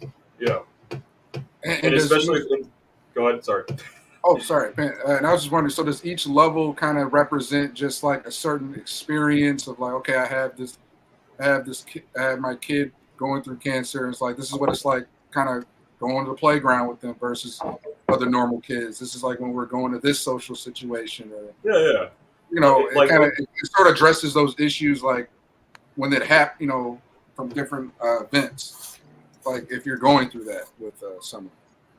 Yeah, it definitely does do that. Like, so each chapter kind of covers different aspects of that cancer journey they take. There's this lovely, I mean, not that it's a spoiler, but there's this amazing sequence where, like, probably the most metaphorical thing they do, where, like, Joel's dad, Ryan, is with him, is underneath the water, and Amy and Joel are in a boat, and they're both moving slowly towards a lighthouse. And Ryan's essentially drowning in his sadness, his depression, his helplessness, and a lot of the monologuing that happens is to describe this just painful hopelessness that he has. And then in contrast, the camera moved back to Amy holding Joel as they're moving towards this lighthouse together, and her kind of like unabashed optimism and trust and faith in, like, as bad as this is right now for everybody, it's going to be presumably good eventually, hopefully. But it's kind of this very artistically well done dichotomy of, like, even like they love each other genuinely, but seeing them communicate vulnerably, like, this is how they were, like, fighting in a way as they were trying to take care of Joel at the same time, and how they're dealing with that completely. And so right now, this is kind of like, at least the interpretation of, like, they know the diagnosis. This is when they finally realize that he's diagnosed with brain cancer. The idea, like, visually, those things in the back represent the metastasizing cells. Mm-hmm. And there's not a lot of instructions. They're just kind of like, oh, there's literally a dragon flying across. It's a shadow of a dragon. So metaphorical use tools to kind of communicate dread or incoming concerns. Gotcha. Oh, okay. Ooh, okay. Mhm. That's heavy. And there's other places that are more explicit. So yeah, and talking about ripples, yeah. I mean, the game covers other people in Joel's life that he affected, right? Not just his parents, but, like, the other game developers working on this game while they're working on this, other people in Joel's family. People contributed during the development of this game, like, their own story. So there's a sequence where you'll see postcards people submitted related to this story, or how they felt like Joel's story has affected them. Mm-hmm. And you can read those mini stories as you go through, like, a particular hospital sequence. I know for me, like, I mean, I've been working on commercial video games, basically CRPGs. I'm working on Star Wars stuff now. But this kind of reminds me of the power of the games medium as a storytelling device, simply. I mean, we joked about Pong not having a story necessarily, but, like, I think there's an argument to say like the fights that happen over Pong fights, like that's a story. Mhm. The rivalries that happen, the families that are brought together, broken apart because of Pong. Mhm. This one in particular is like such a head-on collision with like real-world stories done through a medium that does an effective job of communicating the viscerality of what's going on. Like, Dad, I think if you got around to playing The Last of Us, I think that game does a great job of, like, obviously you've killed people in video games before, but that game I think does a great job of like really selling and communicating the intensity of the violence. And like just killing somebody in that game requires, I mean, you see Joel in that game throw him. This is different Joel. The main character throw himself against somebody to like just choke him to death. It's not just like a one pop shot. It's like he takes all of his effort and this rage that you rarely see in other action video games. So yeah, I mean, this game's available on a lot of different platforms. $15. It's 3 hours if you decide to really sit there and like absorb everything. And I highly recommend it. I mean, these guys are still around making games, Ryan and Amy. This is just like their first one, I guess. I think they made as numerous games together. And this is kind of old. 2016 or 17 was released or something. Okay. Cool. Thanks for sharing. I'm going to check it out. Thank you. Yeah, most definitely. Yeah. Ending on an interesting high note. You know, definitely some things we can be reflective about. I know we're all, you know, in the comedy world, so to speak. A lot of fun and games. So it's good to kind of give ourselves some perspective. You know, a little humbling. You know? To be fair, there are some jokes in the game. There are like some jokes. Okay. Yeah, all right. That's good to know. All right. But thanks, Panda, for the share. Thanks to everybody. We're about to wrap it up here on Comedian Gameplay Commentary. Once again, we live stream on, you're going to eventually all live stream on YouTube, Twitch, and Kick at the same time. We have some issues with Kick tonight. And then we also have highlights on IG and TikTok. Highlights on IG and TikTok. So appreciate all you guys. We'll be back in 2 weeks, and this will be an ongoing show. So all you guys are always welcome back, and we're going to continue doing this. You know, just kind of building up the following, building up the channel. And I'm going to end the stream now. So the six of us will be back in the studio StreamYard. And Paul, you want to do one more? One more, real quick. I don't always drink beer, but when I do comedian video game commentary, it's game on, brothers. Hey, there we go. So we're about to kill the stream, and appreciate all you guys. And we are out. All five, 6 you guys just stick around real quick.